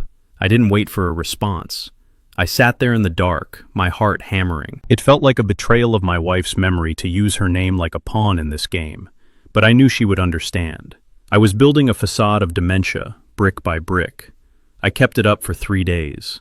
I called them at odd hours. I showed up at their house wearing mismatched shoes, claiming I was late for a job site that had closed 20 years ago. I let them see me talking to empty chairs. I watched Victoria closely. At first, she was suspicious. She watched me with those shark eyes, looking for the crack in the performance. But arrogance is a blinder. She wanted to believe I was weak. She wanted to believe her plan to drive me crazy was working faster than she anticipated. And when I peed myself sitting on their expensive white sofa, a humiliation that burned my soul but was necessary for the act, I saw the doubt vanish from her face. She smiled. She saw a man who was no longer a threat. She saw a man who was ready for the slaughterhouse. Then came the checkmate. I was at their house, sitting in the living room while Trayvon tried to clean up the mess I had intentionally made. I was muttering about the war, mixing up memories of Vietnam with construction projects from the 90s. Victoria walked in holding a stack of brochures. She didn't look at me with hate anymore. She looked at me like I was a piece of furniture that needed to be moved to the curb. "Trayvon," she said, her voice steady and reasonable, "we cannot do this anymore. Look at him. He is a danger to himself." "I am not going," I whined, clutching a throw pillow. "The spies are watching." "He is hallucinating, Trayvon," she continued, ignoring me completely. "What if he leaves the gas on? What if he tries to drive and kills someone? What if he hurts Leo?" Trayvon looked at me. He looked at the wet stain on the sofa. He looked at his wife. He was a man drowning in conflicting loyalties. "He is my dad, Victoria. I cannot just lock him away." "You have to choose," she said, dropping the hammer. "It is him or your son. He thinks people are poisoning him. He is paranoid. Paranoid people get violent. Do you want him to have an episode when he is alone with Leo? Do you want to come home and find your son hurt because your father thought he was a Viet Cong soldier?" She was using my own lies against me. It was brilliant. It was evil. Trayvon looked at me. "Dad, do you know who I am?" I looked at him blankly. I let my mouth hang open slightly. "You are the lieutenant," I whispered. "Did you bring the ammo?" Trayvon put his head in his hands and sobbed. It broke my heart to do this to him, but I needed him to sign those papers. I needed them to think I was neutralized. I needed them to focus on the logistics of moving me so they would stop watching their digital backs. "Call the place," Trayvon said, his voice muffled by his hands. "Do it today." Victoria beamed. It was a predatory, victorious grin. She walked over to the desk and pulled out a file. She had the papers ready. Of course she did. She had probably had them ready since the wedding. "I will handle everything, sweetie," she said, kissing the top of his head. "You just sign here. It is for his own good. It is to protect him." While they were huddled over the paperwork, debating which facility had the best security unit for dementia patients, I sat quietly on the sofa, rocking back and forth. But my mind was razor sharp. I was counting the seconds. I knew their routine. When Victoria was focused on a task, she got tunnel vision. She left things unguarded. Her laptop was sitting open on the coffee table in front of me. She had been using it to show Trayvon the brochures. I needed 5 minutes. "Trayvon," I said, my voice rising in panic. "I need water. My throat is on fire. The dust is choking me." Trayvon sighed. "I will get it, Dad." He walked to the kitchen. Victoria watched him go, then turned her attention back to the forms, filling out my social security number with greedy precision. I leaned forward. I was the crazy old man reaching for a magazine. But my hand went to the laptop. I minimized the browser window with the nursing home information. I needed her cloud account. I needed to know what she was hiding in the digital dark. I knew Trayvon used the same password for everything. It was his mother's birthday followed by his high school football jersey number. Martha 041288. He was sentimental, and he was lazy with security. I gambled that he had set up Victoria's devices, or that she, in her arrogance, hadn't bothered to change the shared family passwords. I clicked on the cloud icon. It asked for a password. My fingers flew across the keys. Martha 041288. Enter. The screen loaded. Access granted. I didn't exhale. I didn't smile. I went straight to the folders. I bypassed the photos. I bypassed the wedding planning. I went to a folder simply labeled Documents. Inside were subfolders: Financials, Medical, Legal. I clicked on Legal. There were dozens of files, but one stood out. It was a PDF file created just 24 hours ago. The file name was LJ_life_ins_policy_final.pdf. LJ. Leo Jefferson. I opened it. The document filled the screen. It was a life insurance policy from a company I had never heard of, one of those high-risk insurers that ask fewer questions if the premium is high enough. The insured, Leo Marcus Jefferson. Age, 8. The beneficiary, Victoria Jefferson. The coverage amount, $2 million. I scrolled down to the effective date. It was yesterday. The policy was active. The clock had started ticking. And then I saw the rider, the double indemnity clause. It paid out double in case of accidental death. $4 million if he died in an accident, like falling off a mountain in Switzerland, or freezing to death in a bedroom because a window was left open by mistake. My blood ran cold. This wasn't just a plan, this was a contract. She had bet against my grandson's life. She had placed chips on the table, and she was waiting for the wheel to spin. I heard footsteps. Trayvon was coming back. I quickly closed the document. I cleared the recent history with 2 keystrokes. I minimized the window back to the nursing home brochure. I sat back. I started rocking again. Trayvon walked in with a glass of water. "Here, Dad, drink this." I took the glass with a shaking hand. I spilled half of it down my chin. "Thank you, Lieutenant," I mumbled. Victoria looked up from the papers. She smiled at me. It was the smile of a butcher looking at a prize hog. "Don't worry, Caleb," she said softly. "You are going to a nice place where you can't hurt anyone ever again. And we will take such good care of Leo. You won't have to worry about a thing." I looked at her. I looked into her blue eyes, and I saw the reflection of the $4 million she thought she was about to collect. "You are a good mother," I said, letting my voice drift into nonsense. "A real mother hen." She preened. She loved the compliment, even from a crazy man. I drank the water. It tasted like ash. I had the proof. I knew the timeline. She had activated the policy. She wasn't going to wait months. She wasn't going to wait for a trip to Europe. She was going to cash out now. They finished signing the papers. Trayvon looked like he had sold his soul. Victoria looked like she had just won the lottery. "We will take him tomorrow morning," Victoria said, closing the file. "Tonight we will keep him in the guest room. I will lock the door from the outside so he doesn't wander." Locking me in. Perfect. They led me to the guest room. It was sparse. A bed, a dresser, a window overlooking the backyard. Victoria locked the door. I heard the deadbolt slide home. I waited until I heard their footsteps retreat down the hall.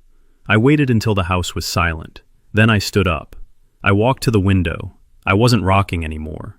I wasn't shaking. I was the structural engineer who had just found the blueprint to the demolition.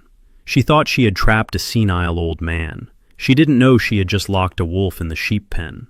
I pulled out my burner phone, which I had taped to the inside of my thigh. I dialed Mr. Cohen. "Avram," I whispered. "Caleb? Where are you?" "I am inside the house. I am in the guest room." "My God. Did they hurt you?" "No. But Avram, listen to me. I accessed the cloud. And?" She took out a policy on Leo. "Yesterday. 2 million base. 4 million for accidental death." There was a silence on the line. Then Cohen swore, a harsh Hebrew curse. She is going to move fast, Caleb. Insurance fraud investigators look closely at claims made right after a policy starts. She needs it to look like a tragedy, not a hit. But she won't wait long. She is arrogant. She thinks I am crazy, Avram. I played the part. They signed the commitment papers. They think they have won. Then you have the element of surprise. What is the plan? I am going to take him, I said. Kidnapping? Caleb, that is a felony. You will go to prison. They will paint you as a lunatic who snatched a child. Let them, I said. I would rather be in prison than at a funeral. I am taking him tonight.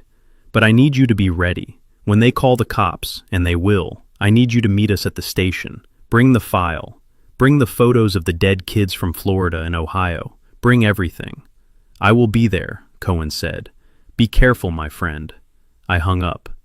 I looked out the window. It was a 20-foot drop to the garden.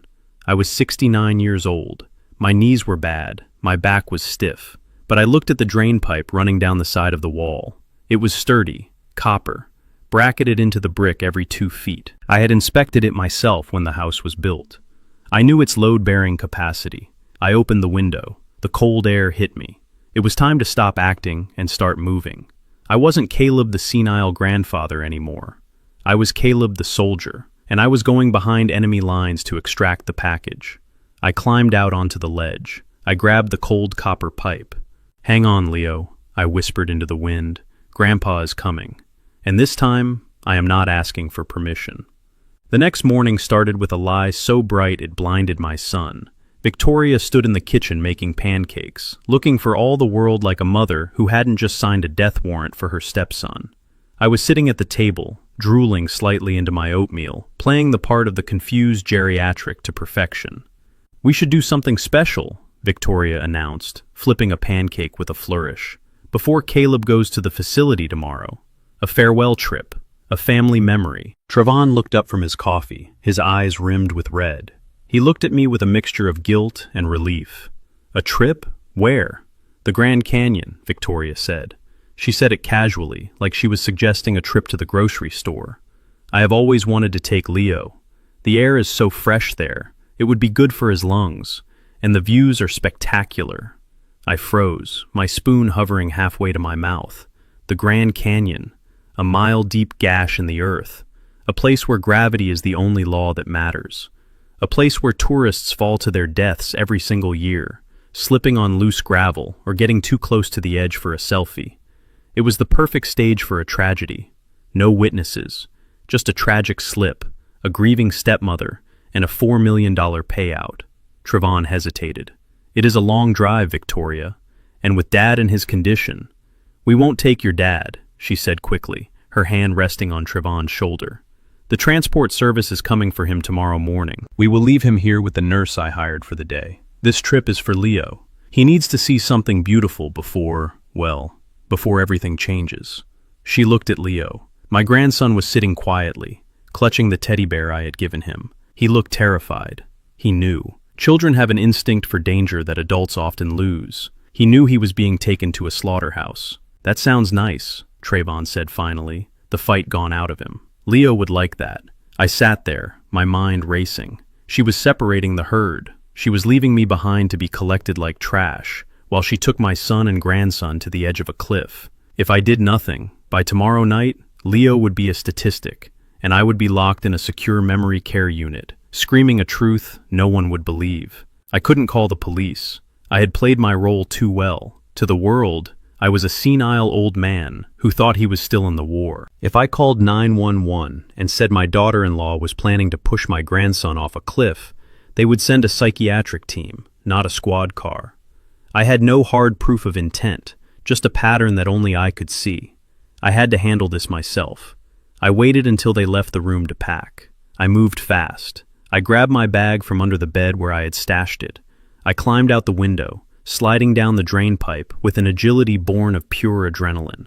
I didn't take my truck. They knew my truck. I took a cab to a shady used car lot on the edge of town, a place that dealt in cash and didn't ask questions. I bought a rusted beige RV from the 80s. It smelled like wet dog and stale tobacco, but the engine ran. It was the perfect cover. I wasn't Caleb Jefferson, the wealthy engineer. I was just another old drifter, invisible to the world. I stopped at a surplus store. I bought camouflage gear, binoculars, and a heavy wooden baseball bat. I didn't want a gun. A gun is loud. A gun leaves ballistics. A bat sends a message. I drove to the highway on-ramp that led west. I parked on the shoulder and waited. An hour later, Trayvon's sleek black SUV flew past. I pulled out behind them, keeping 3 cars between us. The hunt was on. We drove for hours. The landscape changed from the urban sprawl of Chicago to the flat plains of the Midwest, and finally to the red rocks of Arizona. I drank energy drinks and ate beef jerky, my eyes glued to their taillights. I watched them stop for gas. I watched Victoria buy snacks, laughing with the cashier, playing the part of the happy vacationer. I saw Leo in the back seat, his face pressed against the glass, looking like a prisoner in a transport van. They arrived at the Grand Canyon just as the sun was starting to dip toward the horizon. They didn't go to the main tourist center with the railings and the crowds. Victoria directed them down a fire road, heading toward the North Rim. It was isolated. It was rugged. It was perfect for a murder. They set up camp in a clearing near the tree line. The canyon edge was only 50 yards away, a sudden drop into nothingness. I parked the RV a quarter-mile back, hidden behind a cluster of scrub oaks. I covered the windshield with a sunshade. To anyone passing by, it was just an empty vehicle. I grabbed my gear. I moved through the brush, low and quiet. The dry earth crunched softly under my boots. The air was thin and cold. I settled into a thicket of juniper bushes about 30 yards from their campsite. I raised my binoculars. Trayvon was struggling to set up a high-tech tent. Victoria was standing by the car, looking at the sunset. She wasn't helping him. She was checking her watch. "We need firewood," I heard her say. Her voice carried clearly in the still air. "Big logs, Trayvon. It is going to be a cold night." "There is plenty of wood right here," Trayvon said, gesturing to the ground. "No," Victoria insisted. "That is just brush. Go back to the trailhead. I saw some fallen logs there. Take the car." "But that is a mile back," Trayvon argued. "Just go, Trayvon," she snapped, her mask slipping for a second. "Do you want your son to freeze?" Trayvon sighed. He dropped the tent poles. "Fine. I will be right back." He got into the SUV. He started the engine and drove away, dust billowing behind him. He had left the sheep alone with the wolf.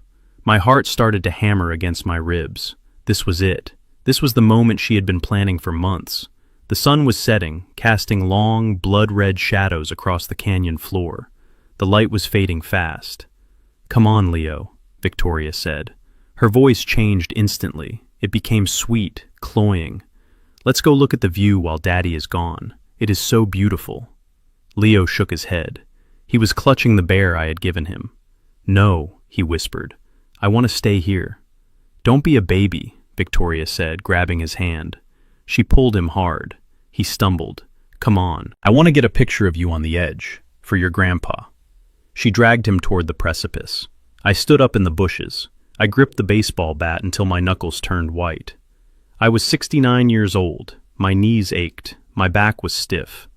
But as I watched that woman drag my screaming grandson toward a 1,000-foot drop, I felt a surge of power that had nothing to do with muscle and everything to do with rage. I didn't run. I stalked. I moved from tree to tree, closing the distance. She stopped about 3 feet from the edge. The canyon opened up before them, a vast, terrifying maw.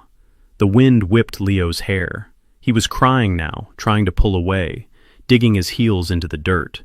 "Stand still," Victoria hissed. "Just stand right there on the rock. It will make a great photo." She positioned him.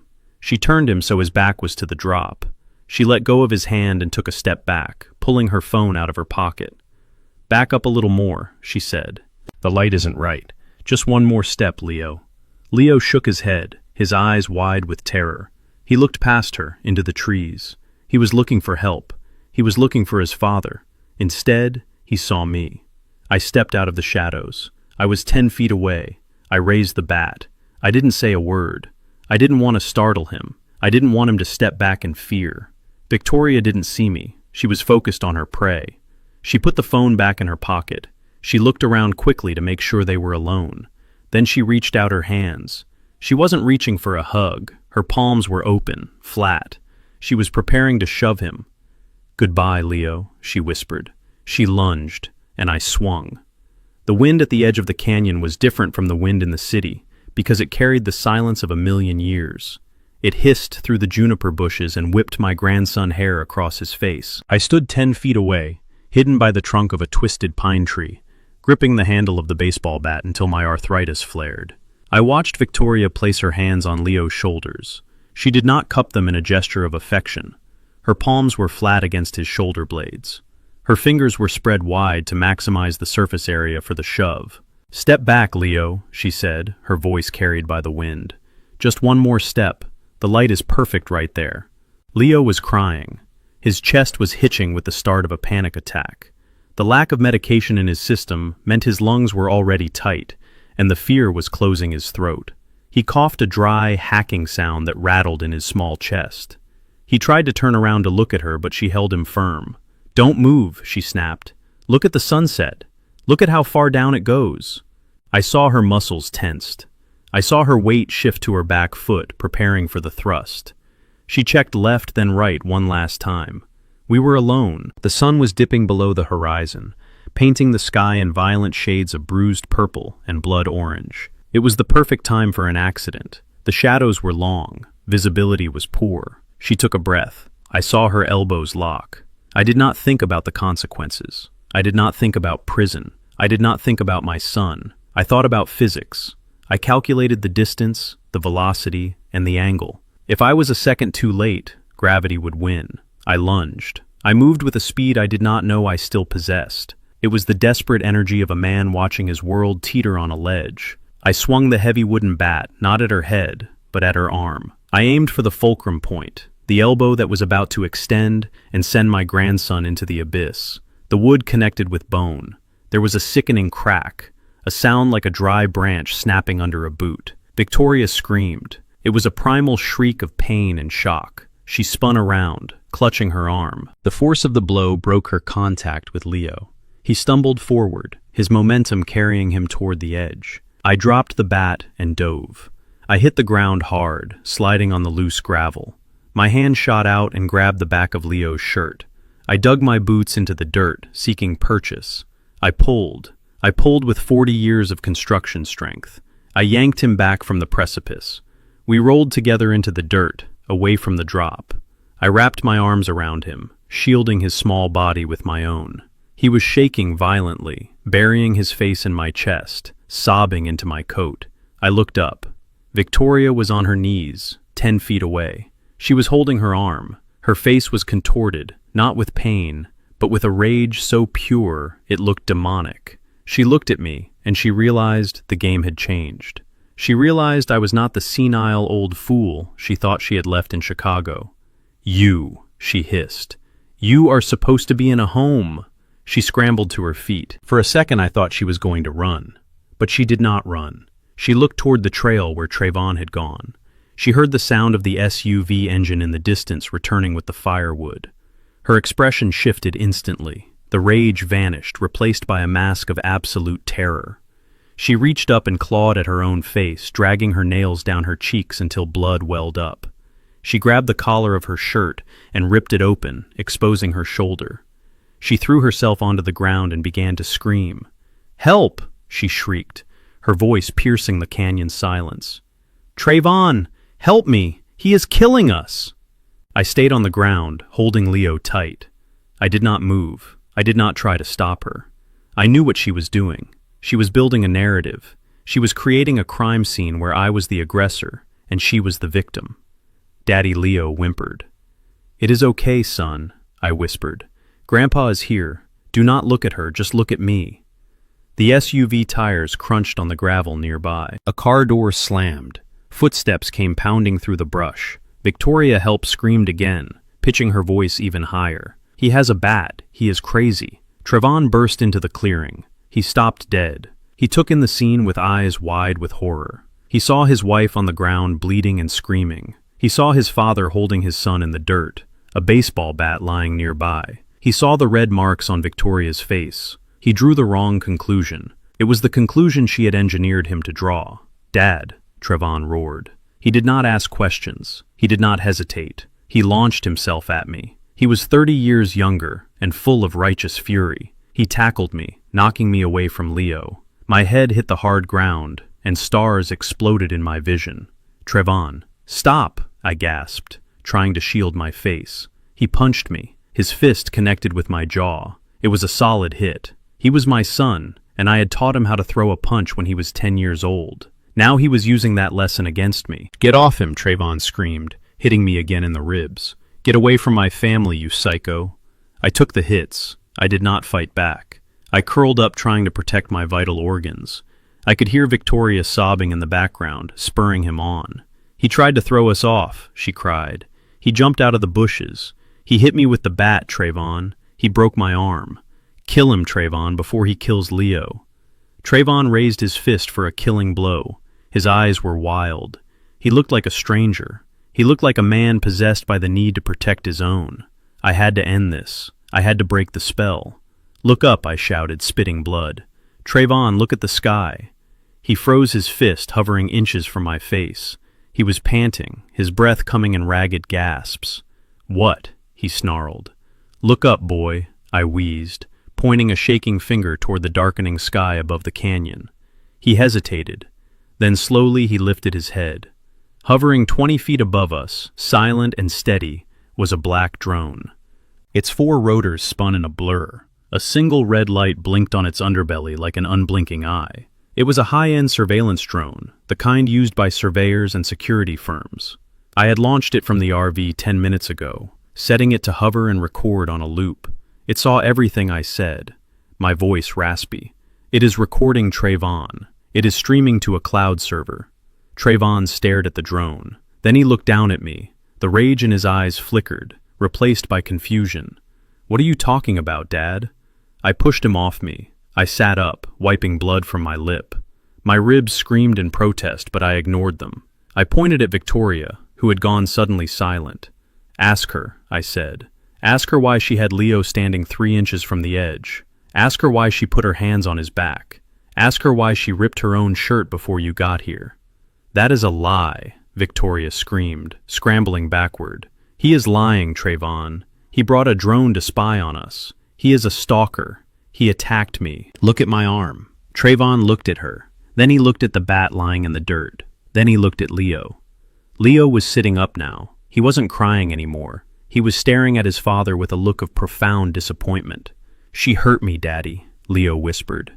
His voice was small, but in the silence of the canyon, it sounded like a thunderclap. "She tried to push me. Grandpa saved me." Victoria's face crumbled. The mask slipped completely. She didn't look like a victim anymore. She looked like a cornered rat. "He is brainwashed," she spat. The old man brainwashed him. Trayvon stood up slowly. He backed away from me. He backed away from her. He looked at the drone still hovering above us, its red eye judging us all. "Show me," Trayvon said. His voice was hollow. "Show me the video." I pulled the controller from my pocket. My hands were shaking, but I managed to land the drone. It touched down softly on a flat rock between us. I picked it up. I tapped the screen. I rewound the footage 2 minutes. I held the screen out to my son. "Watch," I said. "Watch your wife try to murder your son." Trayvon took the controller. He stared at the small screen. The video played in high definition. It showed the sunset. It showed Victoria dragging Leo to the edge. It showed her positioning him. And then it showed the moment her hands went flat against his back. The moment her muscles tensed. It showed me flying out of the bushes. It showed the bat hitting her arm just as she began to push. It showed the impact. It showed her ripping her own clothes. Trayvon watched it twice. He didn't speak. He didn't breathe. The only sound was the wind in the canyon and the soft whir of the drone cooling fan. He lowered the screen. He looked at Victoria. His face was unrecognizable. The grief, the confusion, the love, it was all gone. In its place was a void, a black hole where his heart used to be. "You tried to kill him," he whispered. Victoria scrambled to her feet. She clutched her broken arm. "It is not what it looks like, Trayvon. The angle is bad. I was trying to catch him. He slipped." "Stop it," Trayvon said. His voice was quiet, deadly. "Just stop." He walked over to Leo. He picked him up. He held him tight, burying his face in the boy's neck. He cried silent, shaking sobs. I stood up. I leaned on the bat for support. My body felt broken, but my spirit was soaring. I had done it. I had saved the boy. I had broken the spell. "We are leaving," I said. I started to walk toward the RV. Trayvon followed me, carrying Leo. He didn't look back at his wife. Victoria stood alone in the clearing. The sun had set. The shadows had swallowed her. "You cannot leave me here," she screamed. "I am hurt. My arm is broken. You cannot leave me." I stopped. I turned around. "You have a phone, Victoria," I said. "Call an ambulance. Or better yet, call a lawyer. You are going to need one." We walked away. We left her standing in the dark, screaming at the canyon, screaming at the drone, screaming at a world that had finally seen her for what she was. We got into the RV. I locked the doors. Trayvon sat on the bench seat, still holding Leo. He looked at me. His eye was swelling shut where I had hit him earlier in the scuffle, or maybe where he had hit himself in his grief. I couldn't tell. "Dad," he said. His voice broke. "I am so sorry." "Don't apologize," I said, starting the engine. "Just hold him. Hold him and don't let go." I put the RV in gear. We drove out of the canyon. We left the campsite behind. We left the tent. We left the luxury SUV. We left the life my son thought he had built. But the war wasn't over. Victoria was wounded, but she wasn't dead. A wounded predator is the most dangerous kind. She would come after us. She would use the law. She would use her injuries. She would use every trick in her book. But I had the video, and I had my son back. We drove through the night, heading back toward civilization, heading back toward the police station. I watched the headlights cut through the darkness. "I am not done with you, Victoria," I thought. "You broke my son's heart. You tried to break my grandson body. Now I am going to break your life. And I am going to enjoy every single second of it." The glow of the drone controller screen illuminated my son's face in the gathering dusk of the canyon. It was a ghostly blue light that highlighted the sweat beading on his forehead and the terror widening his eyes. Trayvon stood there, frozen like a statue carved from salt, staring at the small, high-definition display. I had forced the device into his hands. I had forced him to look. On the screen, the scene played out in a loop. Victoria, the edge, the positioning of Leo's feet, and then the movement. It was undeniable. It was physics. Her arms drew back, her shoulders locked, and her weight shifted forward. It was the mechanics of a shove. It was the kinetic energy of murder.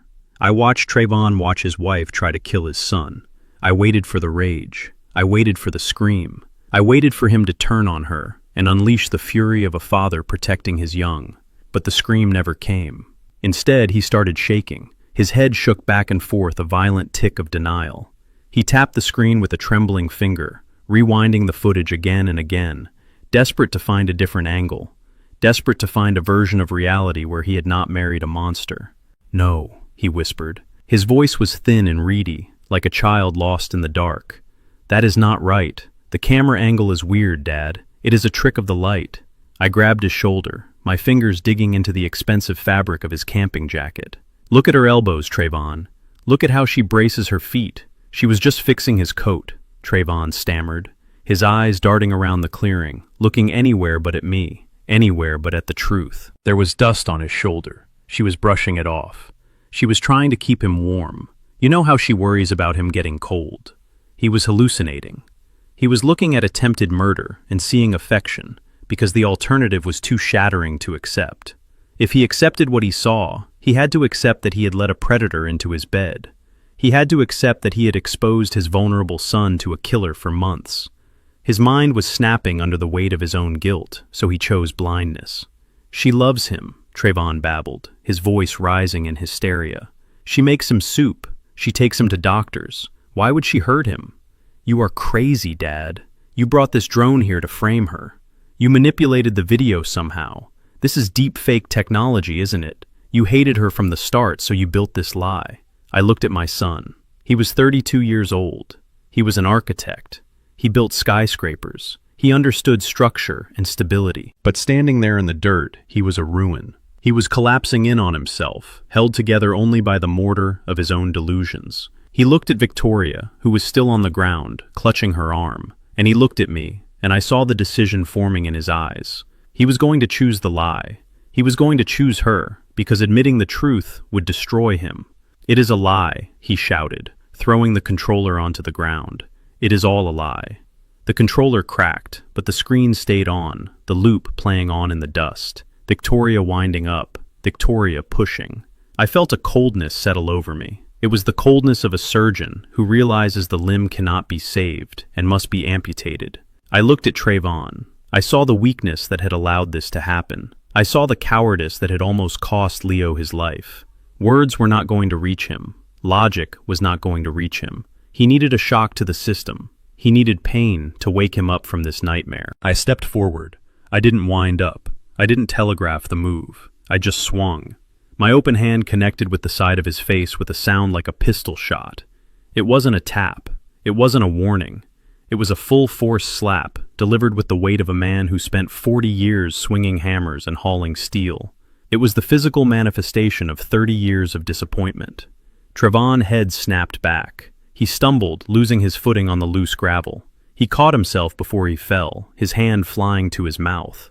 When he pulled it away, there was blood on his fingers. I had loosened a tooth.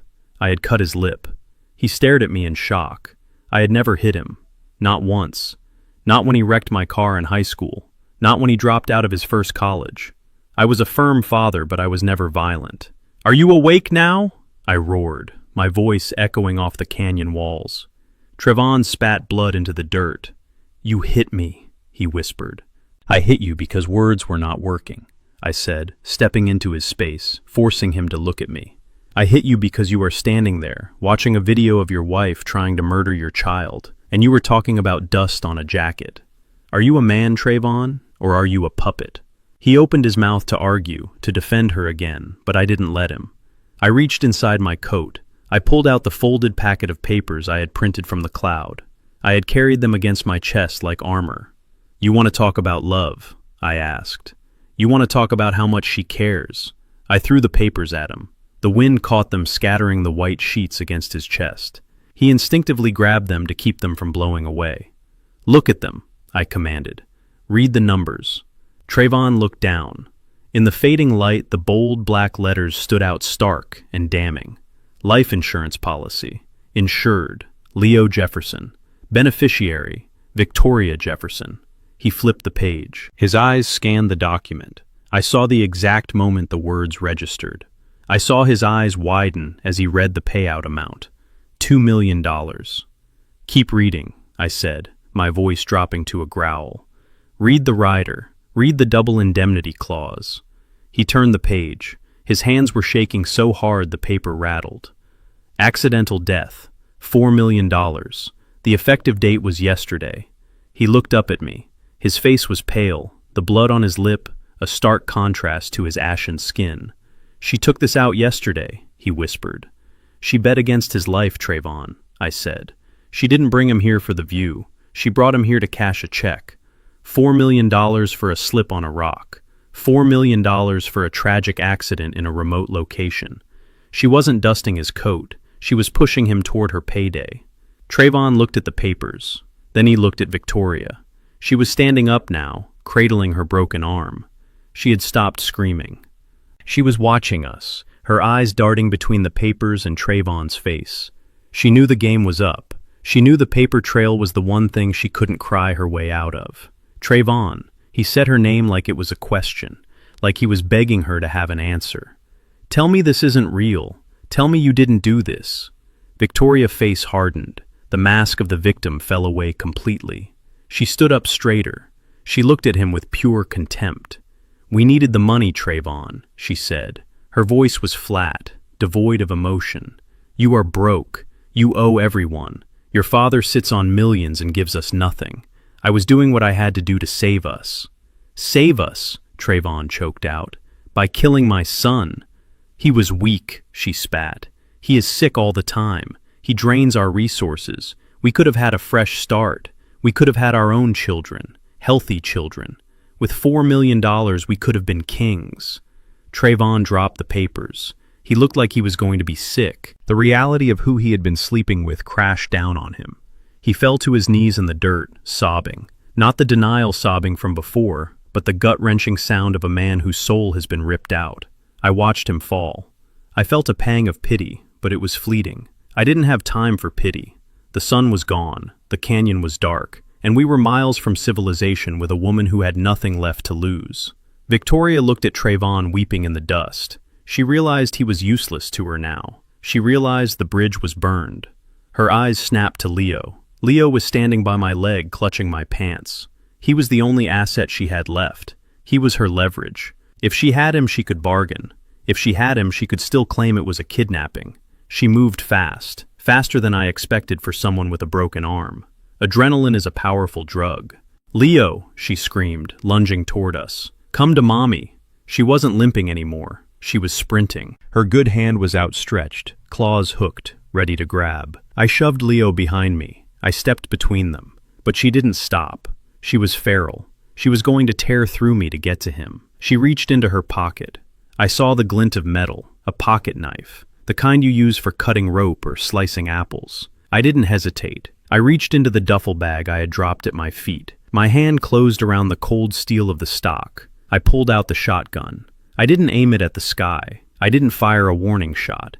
I leveled the barrel squarely at her chest. I pumped the action. The sound was loud, mechanical, and final. Clack, clack. "Lame back," I said. My voice wasn't loud. It was dead calm. Victoria froze. She was 5 feet away. She looked down the barrel of the gun. She looked at my finger on the trigger. She saw my eyes. She saw that I wasn't the kindly grandfather anymore. She saw a man who would pull the trigger and sleep like a baby afterwards. "You won't shoot me," she hissed. "You are a good man, Caleb. You don't kill people." "I am a grandfather first," I said. "And if you take one more step toward this boy, I will paint the canyon with you." She hesitated. The knife wavered in her hand. "Drop it," I commanded. She glared at me, hate radiating off her like heat. Slowly, she opened her hand. The knife fell into the dirt. I kept the gun trained on her center mass. I didn't blink. "I am taking him," I said. "I am taking Leo." "That is kidnapping," she screamed. "I will call the police. I will tell them you took him at gunpoint." "Call them," I said. "Tell them whatever you want. Tell them to meet me at the station. I will be the one with the video evidence of attempted murder. I will be the one with the insurance fraud documents. I will be the one with the hair sample from Leo that proves you have been poisoning him for months." Her eyes widened. She didn't know I knew about the poison. That was the final card. "Go ahead, Victoria," I challenged. "Call the cops. I am begging you." She took a step back. She looked at Trayvon still on his knees. She looked at the RV. She looked at the vast, empty darkness of the canyon. She realized she was trapped. I reached down with one hand and grabbed Leo's hand. I never took my eyes off her. I never lowered the gun. "Come on, Leo," I said. "We are going." We walked backward toward the RV. I kept the gun up. Victoria watched us go, a silhouette of rage in the twilight. Trayvon didn't move. He stayed on his knees, staring at the insurance papers scattered in the dirt. I opened the RV door. I lifted Leo inside. I climbed in after him and locked the door. I went to the driver's seat. I started the engine. I turned on the high beams. They illuminated the scene one last time. Victoria standing over Trayvon, screaming at him, kicking dirt at him, blaming him for her failure. Trayvon, broken and weeping. I put the RV in gear. I drove away. I left my son in the desert with the monster he had married. It was the hardest thing I ever did. But I had to save the part of the family that could still be saved. I looked in the rearview mirror.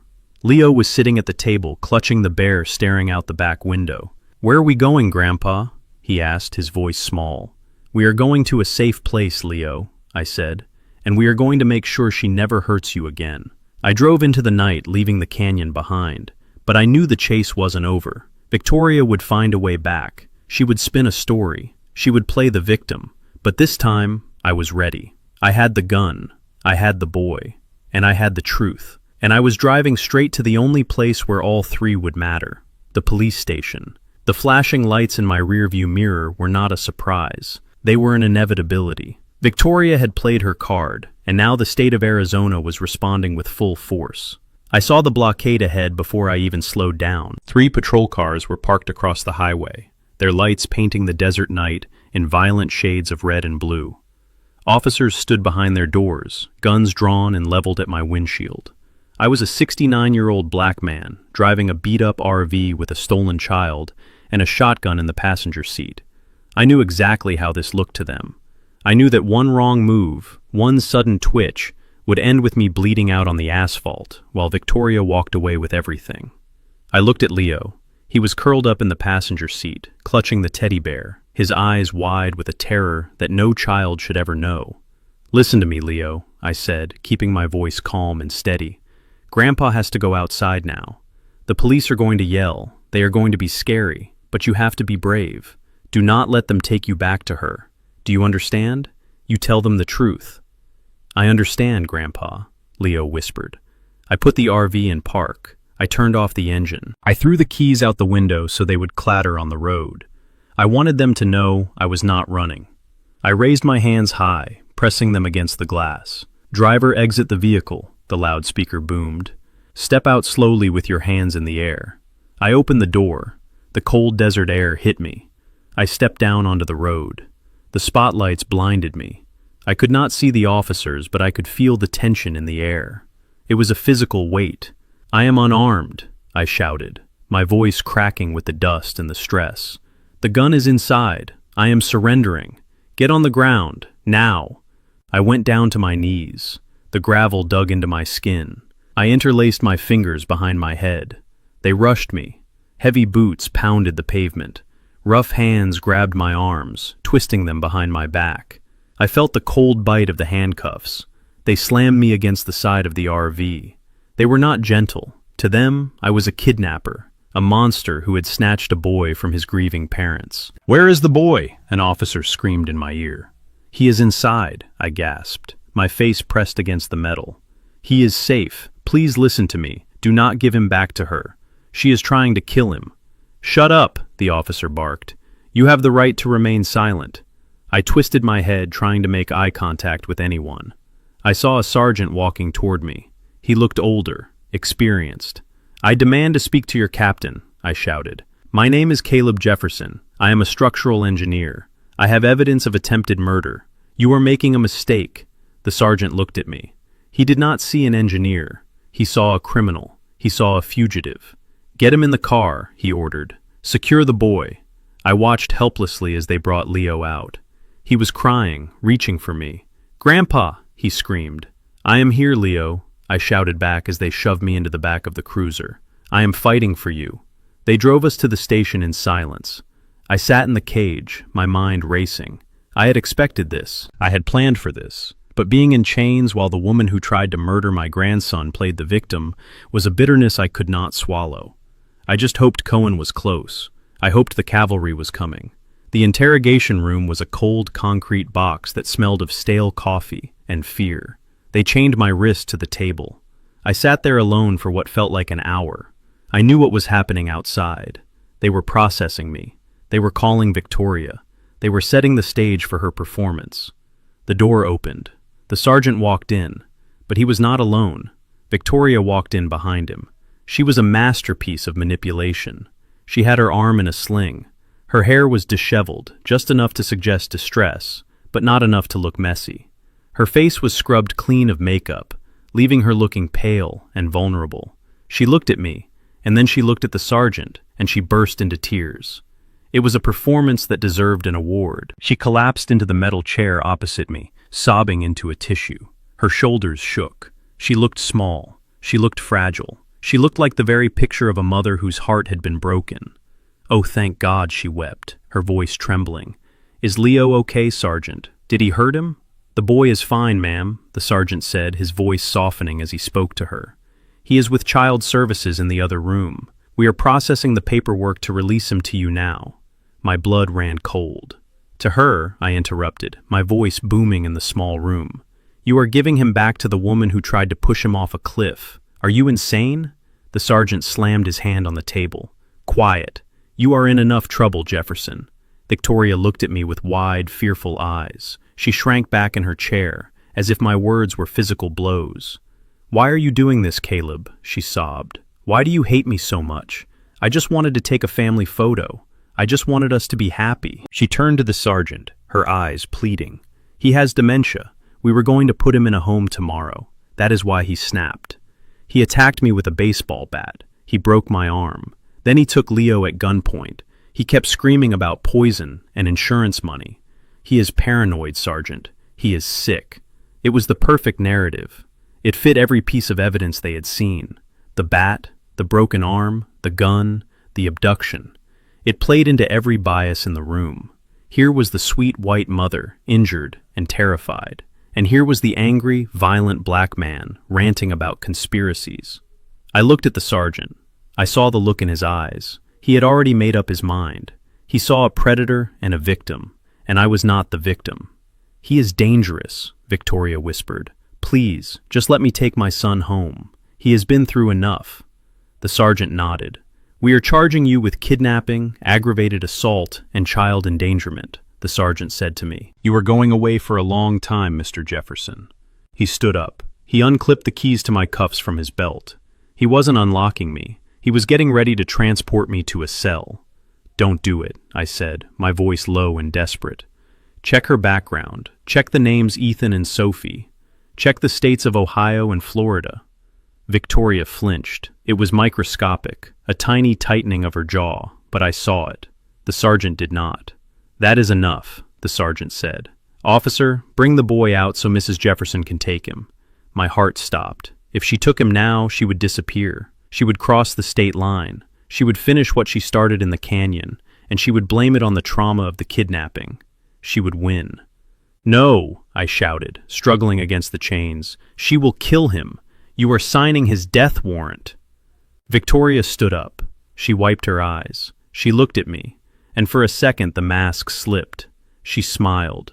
A cold, victorious smirk that only I could see. "Goodbye, Caleb," she said softly. "I hope you get the help you need." She turned to the door.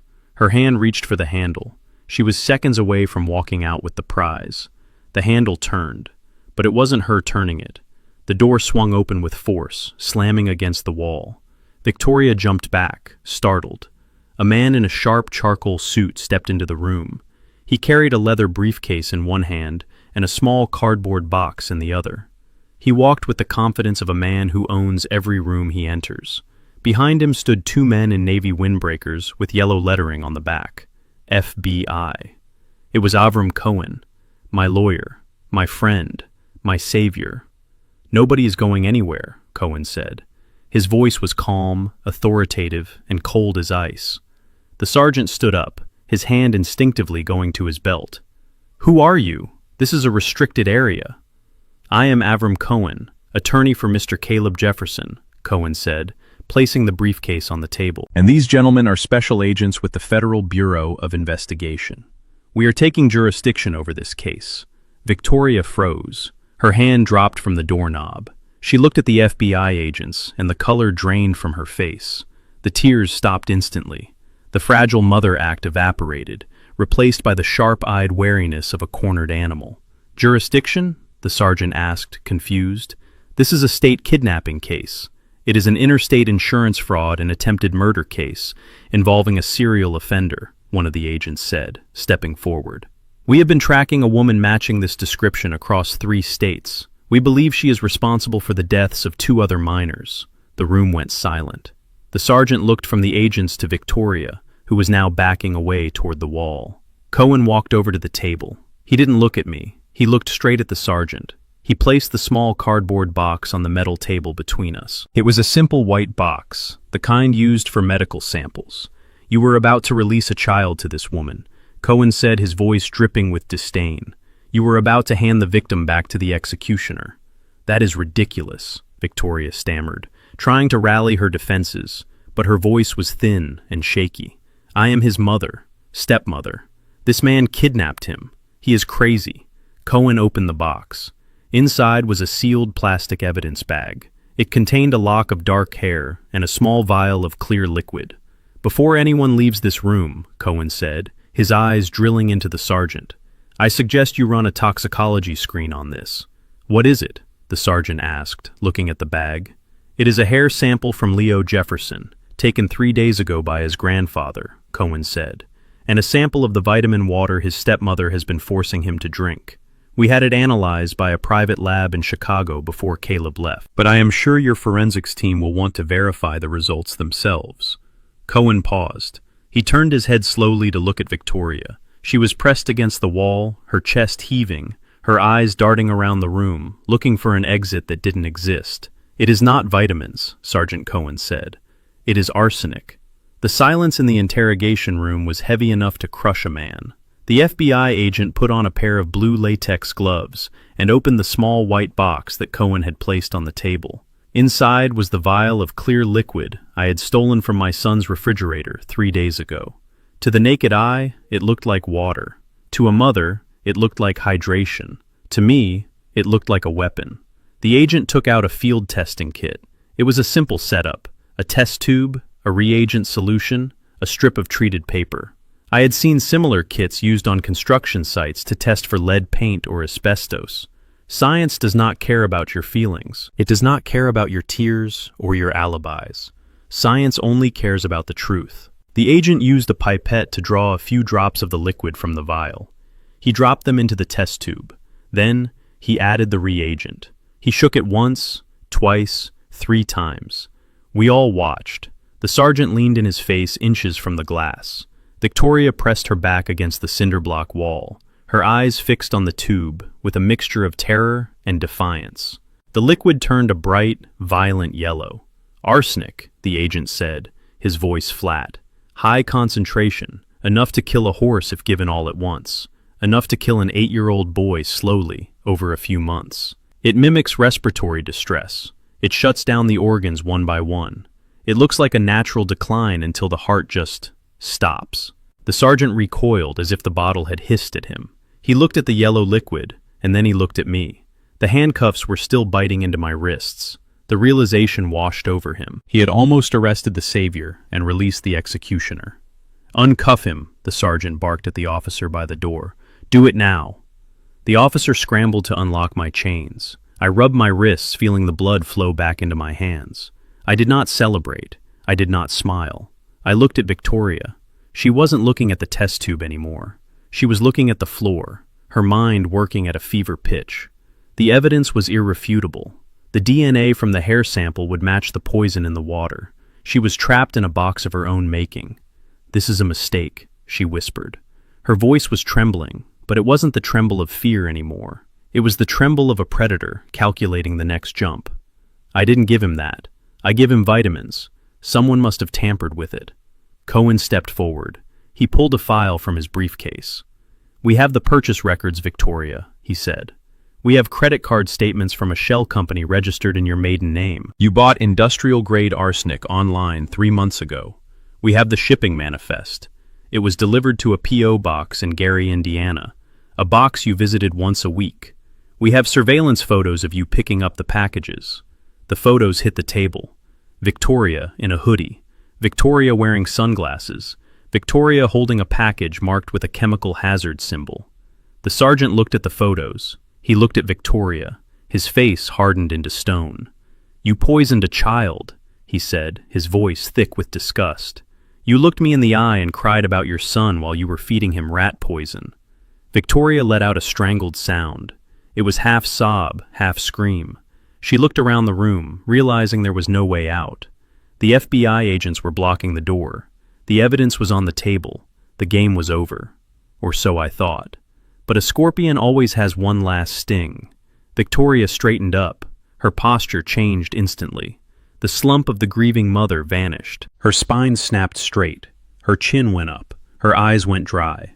She looked at the sergeant, and her face twisted into a mask of pure, venomous hatred. "I did what I had to do," she screamed. She pointed a shaking finger at the door where they were holding Trayvon. "It was him. It was Trayvon. He made me do it." The room went silent. I stared at her. I knew she was evil, but I did not know she was this hollow.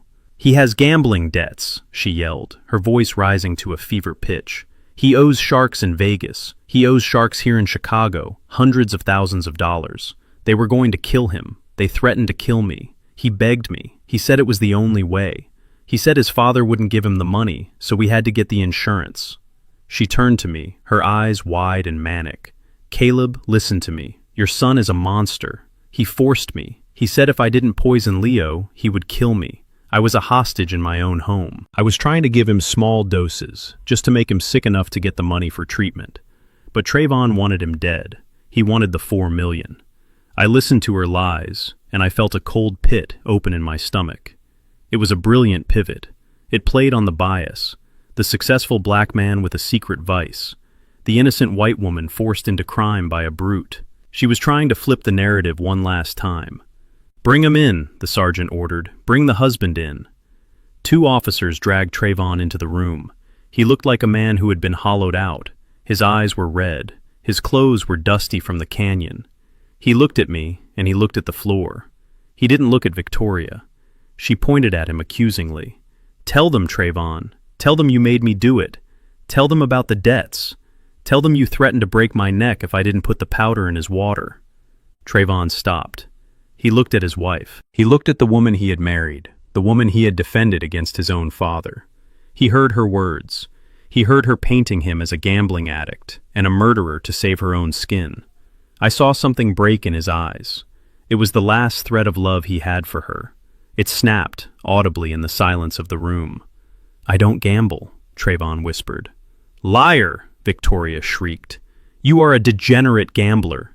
You lost our savings. That is why we are broke." Trayvon looked at me. His eyes were filled with a profound sorrow. "I am not a gambler, Dad. I am just stupid. I was blind. I let her handle the finances. I let her handle the mail. She told me the market crashed. She told me clients weren't paying. I believed her because I wanted to trust my wife." He reached into his pocket, the officers' tensed hands going to their holsters. "I have something," Trayvon said slowly. He pulled out his phone. The screen was cracked. It was the phone he had used to watch the drone footage in the canyon. "After you hit me, Dad," he said, looking at me. "After you took Leo, we were driving back. She thought I was on your side. She thought we were in it together because I didn't stop you. She started talking. She started planning the next move. She didn't know I hit record." He tapped the screen. He turned the volume up all the way. He placed the phone on the table next to the vial of arsenic. Victoria's voice filled the room. It wasn't the hysterical voice she was using now. It was calm, cold, calculating. "We have to move fast, Trayvon. The old man took the brat. That complicates things. But if we play it right, we can say he kidnapped him and killed him. We can still get the payout. But we need the old man gone, too." The recording continued. Trayvon's voice was on the tape, sounding shaky and terrified. "You want to kill my dad? He is the only one who knows," Victoria's voice snapped. "He has to die, Trayvon. The old bastard should have died in the garage. I messed up the acid mixture, but next time I won't miss. Once he is dead, the trust fund unlocks. We get the 5 million plus the 4 million for Leo. We can go anywhere. We can be free." The recording ended. The silence in the room was absolute. It was the silence of a tomb. Victoria stood frozen. Her mouth was open, but no sound came out. The lies about gambling, the lies about coercion, they all evaporated into thin air. Her own voice had convicted her. She had admitted to the botched murder attempt in the garage. She had admitted to the plan to kill me. She had admitted that it was all for the money. Trayvon looked at her. He didn't look angry anymore. He looked dead inside. "I loved you," he said softly. "I gave you everything, and you were going to kill my father and my son, and then you were probably going to kill me too." Victoria's face crumbled. She looked at the FBI agents. She looked at the sergeant. She looked at the door. There was nowhere to run. The walls had closed in. She lunged, not at me, not at Trayvon. She lunged for the vial of arsenic on the table. She snatched it up before anyone could react. She tried to bring it to her mouth. She wanted to drink it. She wanted to take the easy way out. But the FBI agent was faster. He grabbed her wrist. He twisted it hard. She screamed and dropped the vial. It didn't break. It rolled across the table and stopped in front of me. I looked at the yellow liquid. Death in a bottle. "It is over, Victoria," I said. "You don't get to die. You have to live. You have to live in a cage and think about every breath my grandson takes that you couldn't steal." The agents handcuffed her. She didn't fight. She went limp. She was done. As they dragged her out, she didn't look at Trayvon. She didn't look at me. She looked at the empty air, muttering to herself. 4 million, she whispered. 4 million. Trayvon sank into a chair. He put his head on the table and wept. He wasn't a gambler. He wasn't a killer. He was just a man who had fallen in love with a mirage and woken up in a nightmare. I walked over to him, I put my hand on his shoulder. He flinched, expecting another blow. "It is done, son," I said. He looked up at me. His face was a mask of shame. "I almost let her kill him, Dad. I am sorry. I am so sorry." "I know," I said. "But sorry didn't fix the past. Sorry didn't put the years back. And sorry wasn't going to be enough to rebuild the foundation of this family. That was going to take concrete. It was going to take steel, and it was going to take a lot of hard work." I looked at Cohen. He nodded. He was already on the phone, arranging for Leo release from child services. We walked out of the interrogation room. I took a deep breath of the stale station air. It tasted like victory, but it also tasted like ash. I had won the war. But looking at my broken son, I knew the reconstruction was going to be harder than the battle. The gavel hit the woodblock with a sound like a gunshot, ending a long war. I sat in the front row of the gallery, holding Leo's hand as the judge delivered the verdict that would seal Victoria's fate forever. She stood in her orange jumpsuit, shackles around her wrists and ankles, looking smaller than I had ever seen her. The arrogance was gone. The beauty was gone. All that was left was the hollow shell of a woman who had tried to trade a child life for a payday. "Life without the possibility of parole," the judge said, his voice echoing in the silent courtroom. "For the attempted murder of a minor, for insurance fraud, for the calculated destruction of a family." Victoria did not scream. She did not cry. She just stared at the wall, her eyes dead and empty. She knew the game was over. There were no more husbands to charm, no more stepchildren to ensure. Just 4 concrete walls, and a lifetime to think about the $4 million she almost had. But the gavel banged again, and this time it was for my son. Trayvon stood up. He was not in handcuffs, but he looked like a prisoner all the same. He wore a cheap suit, his expensive clothes sold off long ago to pay for his defense. He looked at the judge with the desperate hope of a man who thinks that, because he did not pull the trigger, he is innocent.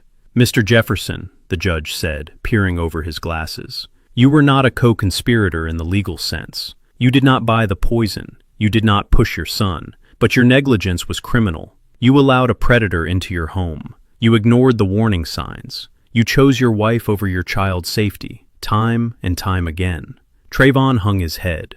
"The court finds you unfit," the judge continued. "Your parental rights are hereby terminated, permanently. Full legal and physical custody of Leo Jefferson is awarded to his grandfather, Caleb Jefferson. You are granted supervised visitation once a month at the discretion of the guardian." Trayvon collapsed into his chair. A sound escaped him, a low animal whimper of pain. He looked back at me. He looked at Leo. Leo did not look back. He was busy drawing on a notepad, safe in the bubble I had built around him. I did not feel triumph. I felt a heavy stone settle in my gut. I had saved my grandson, but I had watched my son drown. It was a necessary casualty, but it still hurt.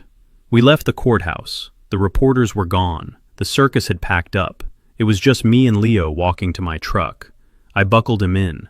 "We are going home, little man," I said. "Real home?" Leo asked. "Real home," I promised. 2 weeks later, I was sitting on my porch watching the sun go down over the city skyline. I was tired. My bones ached. But it was a good ache, the kind that comes from rebuilding a foundation. A car pulled up to the curb. It was a beat-up sedan, rusted at the wheel wells. Trayvon got out. He looked thinner. He looked older. He walked up the driveway, his shoulders slumped. He stopped at the bottom of the steps. He didn't come up. He knew better. "Hello, Dad," he said. "Hello, Trayvon. I heard about the trust," he said, looking at his shoes. "Cohen told me. You moved it." "I did," I said. "It is in a blind trust now. Leo gets it when he is 25. Until then, it pays for his school and his doctors. Not a penny goes to anyone else." Trayvon nodded. "I understand. Look, Dad, I am broke. I lost the house. I lost the firm. No one will hire an architect whose wife tried to kill his kid. My name is poison in this town."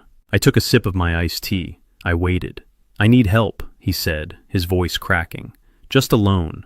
Enough to get a studio apartment. Enough to get back on my feet.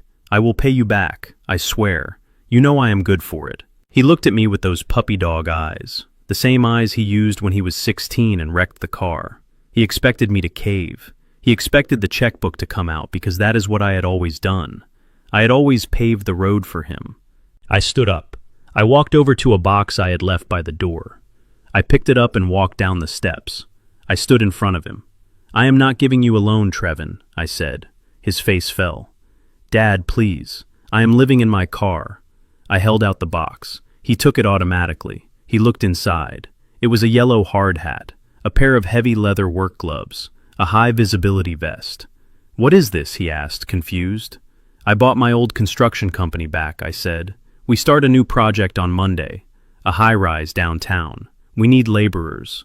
"Laborers?" he repeated. "Dad, I am an architect. I design buildings. I don't carry bricks." "You do now," I said. He stared at the hard hat. He looked insulted. He looked angry. "You want me to work construction? For you, not for me," I said. "For yourself. You want money, Trevin. You earn it. The site opens at 6 in the morning. If you are 1 minute late, don't bother clocking in. The starting pay is $15 an hour. It is honest work. It will put food in your stomach, and maybe, if you stick with it, it will put some spine in your back." He looked at me. He waited for the punchline. He waited for me to say I was joking and hand him a check for $10,000. But I just crossed my arms and waited. $15 an hour, he whispered. "I cannot live on that." "Then starve," I said, "or go to a shelter, or leave town. It is your choice. But the bank of Dad is closed. The only thing I have for you is a job. Take it or leave it." He stood there for a long time. He looked at the hard hat. He looked at his soft architect hands. He looked at the house he was no longer welcome in. Then he looked at me, and for the first time in his life I saw a spark of something real in his eyes. It wasn't gratitude. It was resentment. It was anger. But it was real. "I will be there," he said, his voice tight. 6 a.m., I reminded him. "Don't be late." He turned and walked back to his car. He threw the box in the passenger seat. He drove away. I watched him go. It was harsh. It was cruel. But it was the only way to save him. He had to learn that the world doesn't owe him a living. He had to learn to build something with his own sweat, not just his father's money. 6 months later, I took Leo fishing. We went to a small lake outside the city, a quiet place with still water and tall pines. It was early morning, the mist still clinging to the surface. Leo cast his line. He took a deep breath of the cool, damp air. He didn't cough. He didn't wheeze. Since the poison stopped, since Victoria left our lives, his asthma had all but vanished. He was growing. He was getting strong. The color was back in his cheeks. "Grandpa, look," Leo whispered, pointing across the lake. I looked. On the far bank there was a construction crew working on a new pier. They were hauling lumber, mixing concrete, driving piles into the mud. One of the men was tall and thin. He was wearing a yellow hard hat and a high-visibility vest. He was covered in mud. He was sweating. He was carrying 2 heavy bags of cement, one on each shoulder. It was Trevon. He stopped for a moment to wipe his brow. He looked across the lake. He saw us. He saw me sitting in my folding chair. He saw his son, standing healthy and strong by the water. He didn't wave. He didn't call out. He just nodded. It was a short, sharp nod of acknowledgement. Then he bent down, picked up a shovel, and went back to work. I smiled. "Who is that?" Leo asked. "That is your father," I said. "What is he doing?" "He is building something, Leo. He is building something real." I reeled in my line. The sun was rising, burning off the mist. The air was clean. My family was broken, yes, but we were healing. The rot was gone. The foundation was solid. I had saved the boy. And, watching the man shovel sand in the distance, I knew I might just save my son, too. It would take time. It would take sweat. It would take years of $15 an hour. But he was doing it, and that was the best payoff I could ever ask for. I learned that the most dangerous thing you can do for your children is make their lives too easy. I spent years shielding Trayvon from the world, and all I did was build a man who could not spot a wolf in sheep's clothing. True love is not about writing checks or smoothing the path. It is about teaching them how to walk over the rough ground themselves. We cannot build strong families on weak foundations of denial and easy money. Sometimes you have to let the structure collapse so you can rebuild it with steel, sweat, and the unshakable truth. Let me know in the comments if you would have given Trayvon a job or left him to fend for himself. And do not forget to like and subscribe for more stories of justice served cold.